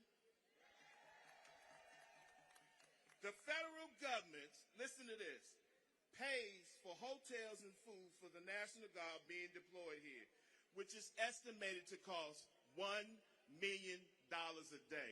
I want to repeat that, $1 million a day times 30.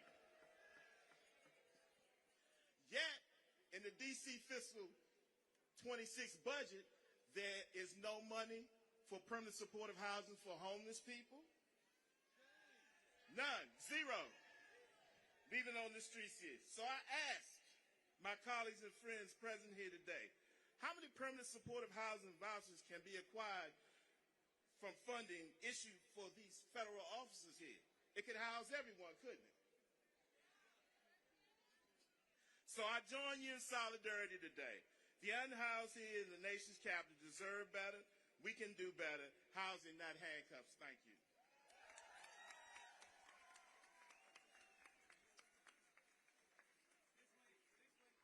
El pueblo unido jamás será vencido. El pueblo unido jamás será vencido. El pueblo unido jamás será vencido. El pueblo unido jamás será vencido. Woo! Help me in welcoming Kare with United We Dream. Hi everyone, my name is Kari or Gadi. Hola a todos.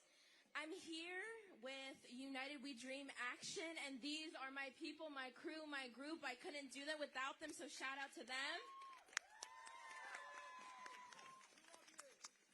I am the daughter of Black and Latinx immigrants, a college student, an advocate, and as John Lewis once said, I am not afraid to make good trouble.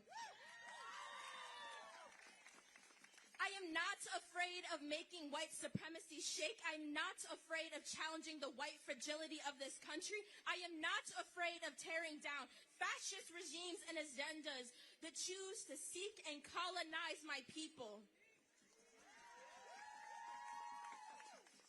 I am from Baltimore, so D.C. has always been in my backyard, and like so many of you, I now have the privilege of calling this place my home. And let it be known to the administration and to the rest of the world that hatred will not exist in our home. Your anti-constitutional antics will not exist in our home. The sanctioned kidnapping and abduction of my people will not exist in our home. The occupation and militarization will not exist in our home. From D.C. to Chicago to my city in Baltimore and to our brother and sisters abroad in Gaza, we stand with you. We resist occupation and militarization of our homes. Being a student in D.C., studying international relations and political science, I spend my days reading about authoritarianism, about fascism, about militarism. But I didn't realize that I would be witnessing it unfold in front of my eyes. It's one thing to study it. It's another thing to watch it happen to the people and the communities you love.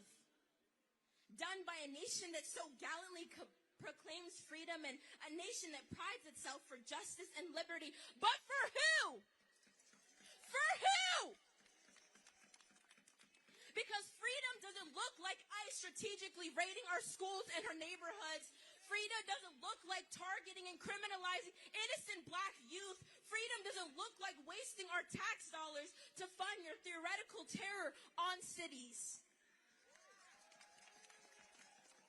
I refuse to be a bystander. I refuse to be compliant or complicit to the dehumanization of my people. And while I grieve the way this administration treats my communities and the way they have harmed my cities, I stand confidently in the power and the presence of the people. Because the people, el pueblo, throughout history and across all movements, across all borders and countries, we have been the ones to curate radical change and revolution. And so together we will do it for every city, for every corner of the country, and also for the world, because our struggles and oppression are shared, and our liberation shall be a victory for all of humanity.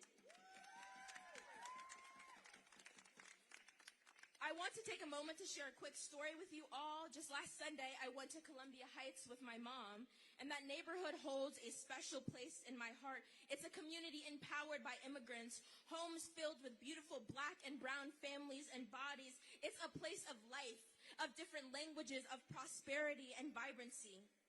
It's where I go to volunteer with my roommates. It's where some of the best hole-in-the-wall food spots are. And right off the metro, it's where street vendors sell chamoy, fruta, taquitos, papas con salsa, and other goods. On a regular day, you will see dozens of vendors lined up on the sidewalks close to that metro. Last weekend, there was only about two. I asked ¿Qué pasó? And a vendor responded saying that they were either taken by ICE or too afraid to show up. Terrified to do their life's work that paid their rent, work that put food on their table, work that supported their families. So when ICE descended into our city, it didn't scatter the criminals. They scattered innocent, hard-working people. This military occupation was never about safety. It was never about reducing crime. They don't give a damn about black and brown bodies. It was never about making the city safe for us. Safe cities don't have tanks. Safe cities don't have armed military vigilance. Safe cities don't have convicted felons as leaders. True safety and protection of our cities is brought through the love, empathy, and the collective liberation of our people. So I'm here to tell the administration that we are D.C. Say that with me. We are D.C. We are not just a situation of complete lawlessness. We are not a capital of just crime and bloodshed. We are immigrants, the children of immigrants, street vendors, restaurant owners, small business owners, Uber drivers, teachers, caretakers, workers, the youth. We are D.C. Nosotros somos D.C. Not your troops, not your tanks, not your federal agents, not your military parades, not any of your damn presents. And so today we stand, D.C., stand united with Baltimore, with Chicago, with Seattle, with Palestine, because we and our people are worth fighting for. Our cities are worth fighting for. Our communities are worth fighting for. Our collective liberation across all people and countries is borders is worth fighting for. So I leave you with one final message. Look around. Take a look to your left. Take a look to your right. This is your community. This people, this collective, this city, this beautiful, beautiful city is what we're fighting for. Hold on to that and never let go. Thank you, Free DC. Thank you.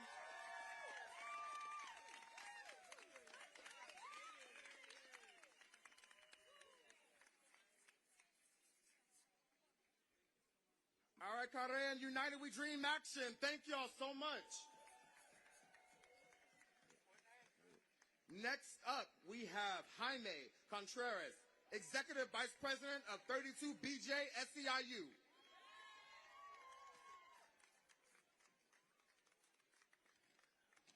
When I say, what do we want? You say, DC statehood. What do we want? DC statehood. What do we want? DC statehood. What do we want? DC statehood. And if we don't get it, and if we don't get it, and if we don't get it, all right, you guys still got it after a long, long march.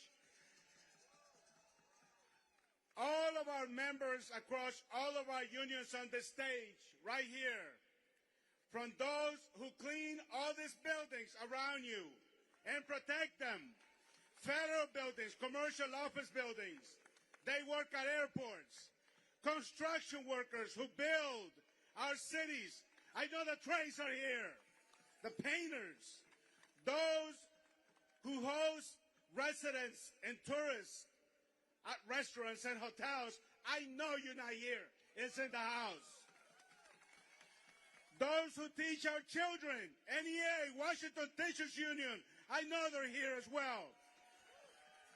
And those who you usually don't see unless you go to a government building, those who are always committed to serving the public behind the scenes, federal workers. I know I saw ASBE out here. I know I saw other public sector workers like NTEU in the house. There's all these unions out here today. All of our union members are united with one demand. We want this federal occupation to end, and we want it to end now. Todos los miembros de todos los sindicatos que estamos acá, estamos para demandar que se termine la ocupación de Washington y que dejen nuestra gente inmigrante vivir y trabajar en paz.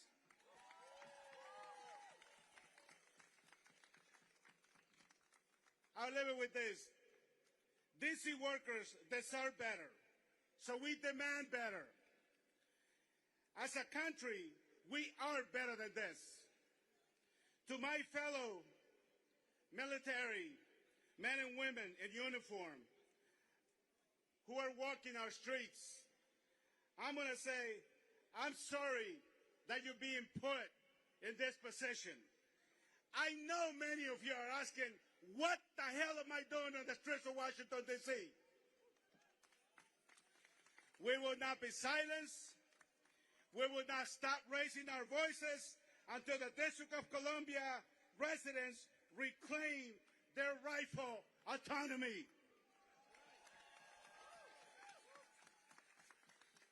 We know by experience in the labor movement that when we fight together, we win together. When we fight,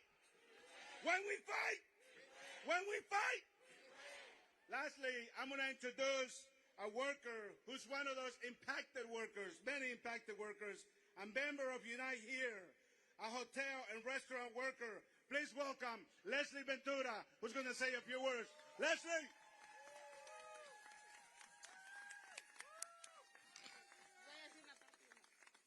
Hola a todos, mi nombre es Leslie Ventura. He trabajado en esta ciudad por más de 7 años. Nunca me había sentido tan insegura como ahora. I'm Leslie Ventura. I've never felt so insecure as I do today after working in the cities for how many years? 7 years. Muchos de los trabajadores de la industria restaurantera y hotelera y todos los demás están siendo afectados. Y los más afectados somos nosotros los trabajadores. Our members, my co-workers in the industry are being affected, and those are always affected the most are the workers. Las personas no quieren visitar la ciudad de D.C. porque ellos tienen miedo al ver la ciudad llena de militares y policías. People are afraid to come to our city because they see the city occupied by the military and police and federal agents. El restaurante donde yo he me organicé. Muchos de mis compañeros se quedaron sin trabajo porque no hay negocio. Y esto no es justo, esto no puede seguir pasando. Y uno de ellos, la última semana, lo detenieron cuando él iba a su trabajo a las 7 de la mañana y ahora está esperando su deportación. Y esto no puede continuar. Shame! That's right, shame. She says workers are afraid to come to work. People are afraid to come to work. People are losing their jobs because the industry has no people eating at these restaurants. And just last week, one of her co-workers got detained by ICE, and now it's waiting deportation. Boo and shame on you, Donald Trump. Necesitamos llevar una vida tranquila y en paz y en libertad. Y unidos es como venceremos. ¡Sí se puede! ¡Sí se puede! ¡Sí se puede! ¡Sí se puede! ¡Sí se puede! ¡Sí! ¡Sí!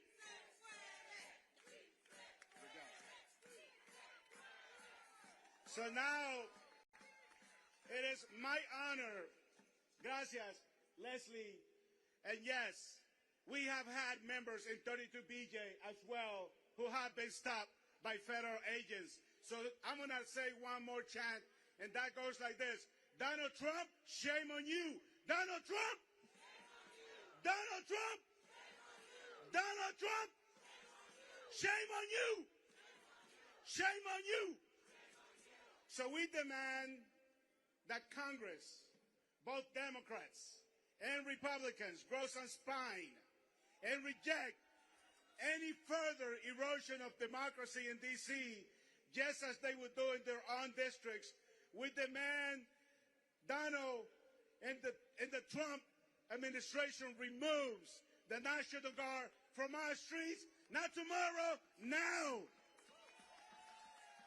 We are lucky in Washington to have some local elected leaders who get it, who support us, who are behind us, who defend us. So it is my honor to introduce to you Ward 4 Councilwoman Janice Lewis George to the stage. Let's give her a warm welcome.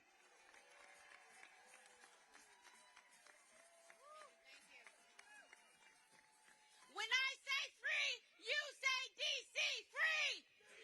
Free! Free! Free! Yes, thank you all so much.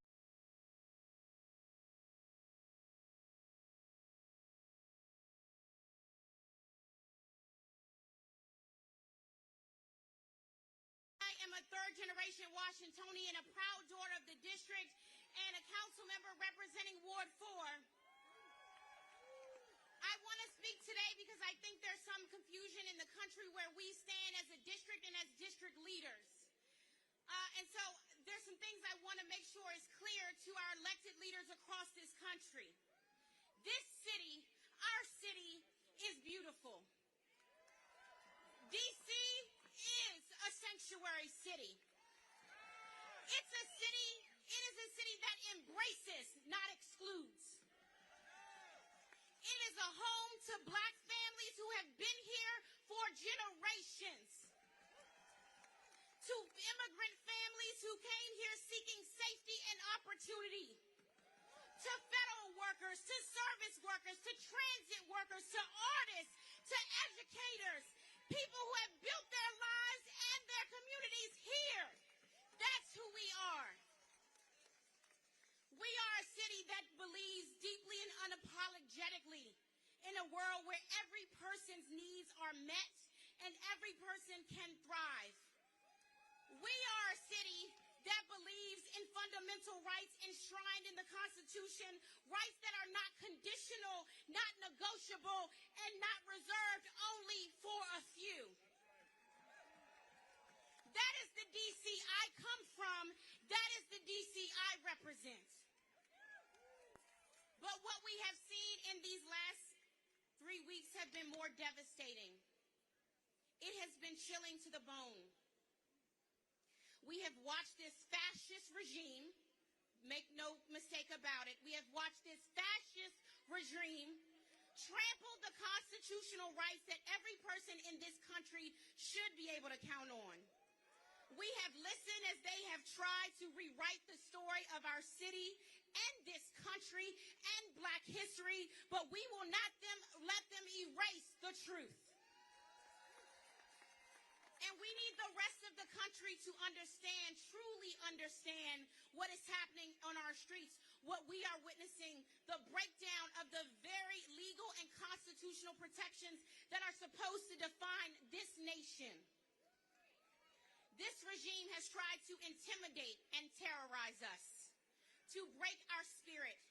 They want us to believe we are powerless, that our rights be suspended at will, that due process, the First and Fourth Amendments, equal protection under the law can be ignored.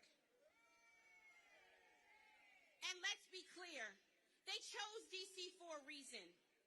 This city is home to more than 700,000 residents, Americans who live without full constitutional representation. And without statehood, we are vulnerable to federal overreach. We've been sounding the alarms. My ancestors have been sounding the alarms. People who are sitting right here have been sounding the alarms for decades. We need statehood to protect our rights and our people. And that call has been ignored by both parties. And now, it's not just D.C. residents who will pay the price. It's the country and the Constitution itself. And the price is steep. I've seen it with my own eyes. Tanks in front of Union Station, masked armed agents, unidentifiable, roaming our neighborhoods. No badges, no names, no constitutionality, no accountability. Every single day, our communities are being terrorized by federal forces on our streets in direct violation of the Constitution. And every day, my neighbors in Ward 4 are watching their rights shredded before their eyes. We've seen parents ripped from their child's arms on their ways to school without a warrant, without probable cause. Which party is the party of families? Because I don't see anybody sticking up and standing for our families who are being destroyed. Food delivery workers pulled from his car by masked men. No explanation, no legal authority. Working. What's this American dream you keep talking about, but not allowing people to have as they work to provide for their families? Child care providers, our most vulnerable, taking care of our children. Every single one of our children in this country who need our child care workers to survive and thrive. Being snatched, being taken, being approached while caring for our babies. That is what is happening on our streets in this country. Landscapers working, taken from jobs, no charges, no access to counsel. Federal officers targeting our beautiful Black youth here in the District of Columbia. Violating their rights to safety, to movement, to simply exist in public space. That's what's happening to our Black youth here in the District of Columbia. People, our people, being taken without cause, without legal justification, without explanation, snatched off the streets and disappeared. These are not isolated incidents. I want to be clear. They are systemic, intentional, unconstitutional, and cruelty is the point. American citizens being detained without cause. Permanent residents showing their valid documents and still being taken. Peaceful workers and parents and young people, people simply trying to live their lives, are being stripped of their constitutional rights. That is not what D.C. stands for. This is not what D.C. wants. This is not what D.C. welcomes. This is not what D.C. appreciates. This is not who D.C. is as a city, and this is not what we are going to stand for.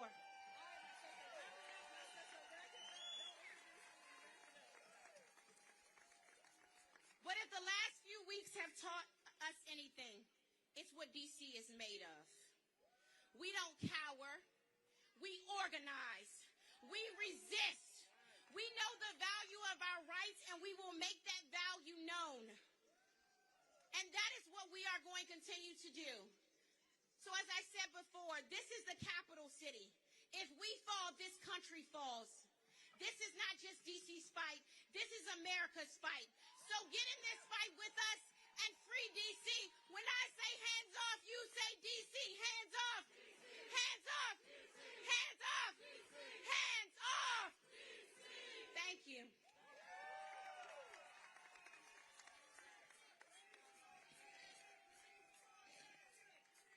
Let's get that going. Janice Stormayor. Janice Stormayor. Janice Stormayor. Janice Stormayor. All right, Council Member Janice Lewis George. Thank you. Next up, I am proud to introduce Amy Fisher and Cookie with DC Migrant Solidarity Mutual Aid.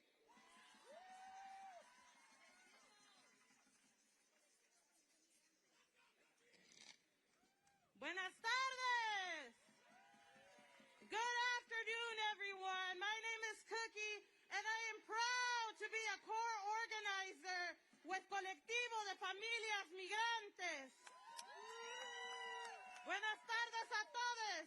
Es mi orgullo estar aquí y representar el Colectivo de Familias Migrantes. Colectivo is a multilingual and multicultural political home for migrant families across the district. For generations, immigrant communities have enriched the culture of Washington, D.C., from uptown to east of the river. Today, Muriel Bowser and the military occupation has tried erasing us from our home. Our vibrant culture is now of muffled worries, of silent prayers, and hopeful desires of reunification. The silence of our absence echoes through the corridors of our district. We see them creeping into our neighborhoods, silently tearing our families apart, instilling fear and muffling our voices. Yet here we are, resilient and brave, our heads held high against the deportation monster created to disappear us. One thing is certain, Washington, D.C. continues to be a sanctuary and home to millions of immigrants. Washington, D.C. is our home. El Colectivo de Familias Migrantes es un hogar político, multilingüe y multicultural para familias migrantes en todo el distrito. Durante generaciones, las comunidades inmigrantes han enriquecido la cultura de Washington, D.C. Desde el norte de la ciudad hasta el este del río, hoy Muriel Bowser y la ocupación militar han tratado de borrarnos de nuestro hogar. Nuestra vibrante cultura ahora está llena de preocupaciones silenciosas, oraciones calladas y deseos esperanzados de reunificación. El silencio de nuestra ausencia resuena a través de los pasillos de nuestro distrito. Los vemos asomándose en nuestros vecindarios, desgarrando silenciosamente a nuestras familias, infundiendo miedo y apagando nuestras voces. Sin embargo, aquí estamos, resilientes y valientes, con la cabeza en alto contra el monstruo de la deportación que quieren usar para hacernos desaparecer. Una cosa es segura, Washington, D.C. sigue siendo un santuario. Washington, D.C. es nuestro hogar. I'm Amy, and I'm a core organizer with Migrant Solidarity Mutual Aid. Migrant Solidarity Mutual Aid was founded about 3.5 years ago to respond to yet another racist politician trying to use D.C. to play political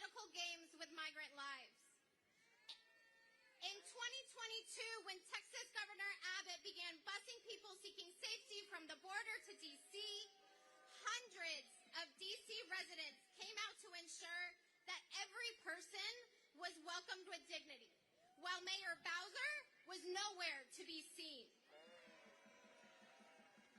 And now that our immigrant friends and neighbors are under attack, the D.C. community has taken action yet again to protect our neighbors. The MISMA Emergency Response Hotline has received upwards of 2,500 calls from community members calling to report enforcement activity to protect our friends and neighbors since the occupation began. And guess who's not here to help again? El Grupo de Ayuda Mutua en Solidaridad con Migrantes se fundó hace aproximadamente 3 años y medio para responder a otro político racista que intentó utilizar D.C. para jugar juegos políticos con las vidas de los migrantes. En 2022, cuando el gobernador de Texas, Greg Abbott, comenzó a enviar los autobuses con personas que buscaban seguridad desde la frontera a D.C., cientos de residentes de D.C. salieron para asegurar que cada persona fuera bienvenida con dignidad, mientras que la alcaldesa Bowser no estaba en ningún lado. Y ahora que nuestros amigos y vecinos de inmigrantes están siendo atacadas, la comunidad de D.C. ha tomado medidas una vez más para proteger a nuestros vecinos. La línea de emergencia de respuesta de MISMA ha recibido más de 2,500 llamadas de miembros de la comunidad que llaman para informar sobre actividades de la policía y migra para proteger a nuestros amigos y vecinos. Y adivina quién no está para ayudar. It is clear that Mayor Bowser has never found a bus that she won't throw the immigrant community under. Whether it was denying shelter to immigrant families and forcing them to sleep on the streets during hypothermia season, to trying to reverse D.C. sanctuary laws, and now supporting the mass arrests and disappearances of immigrants from our communities. Está claro que la alcaldesa Bowser nunca ha encontrado un autobús bajo el que no arrojar la comunidad migrante, ya sea negando refugio a las familias migrantes y obligándolas a dormir en la calle durante la temporada de hipotermia, tratando de revertir las leyes de santuario de D.C. y ahora apoyando los arrestos masivos y desapariciones de inmigrantes de nuestras comunidades.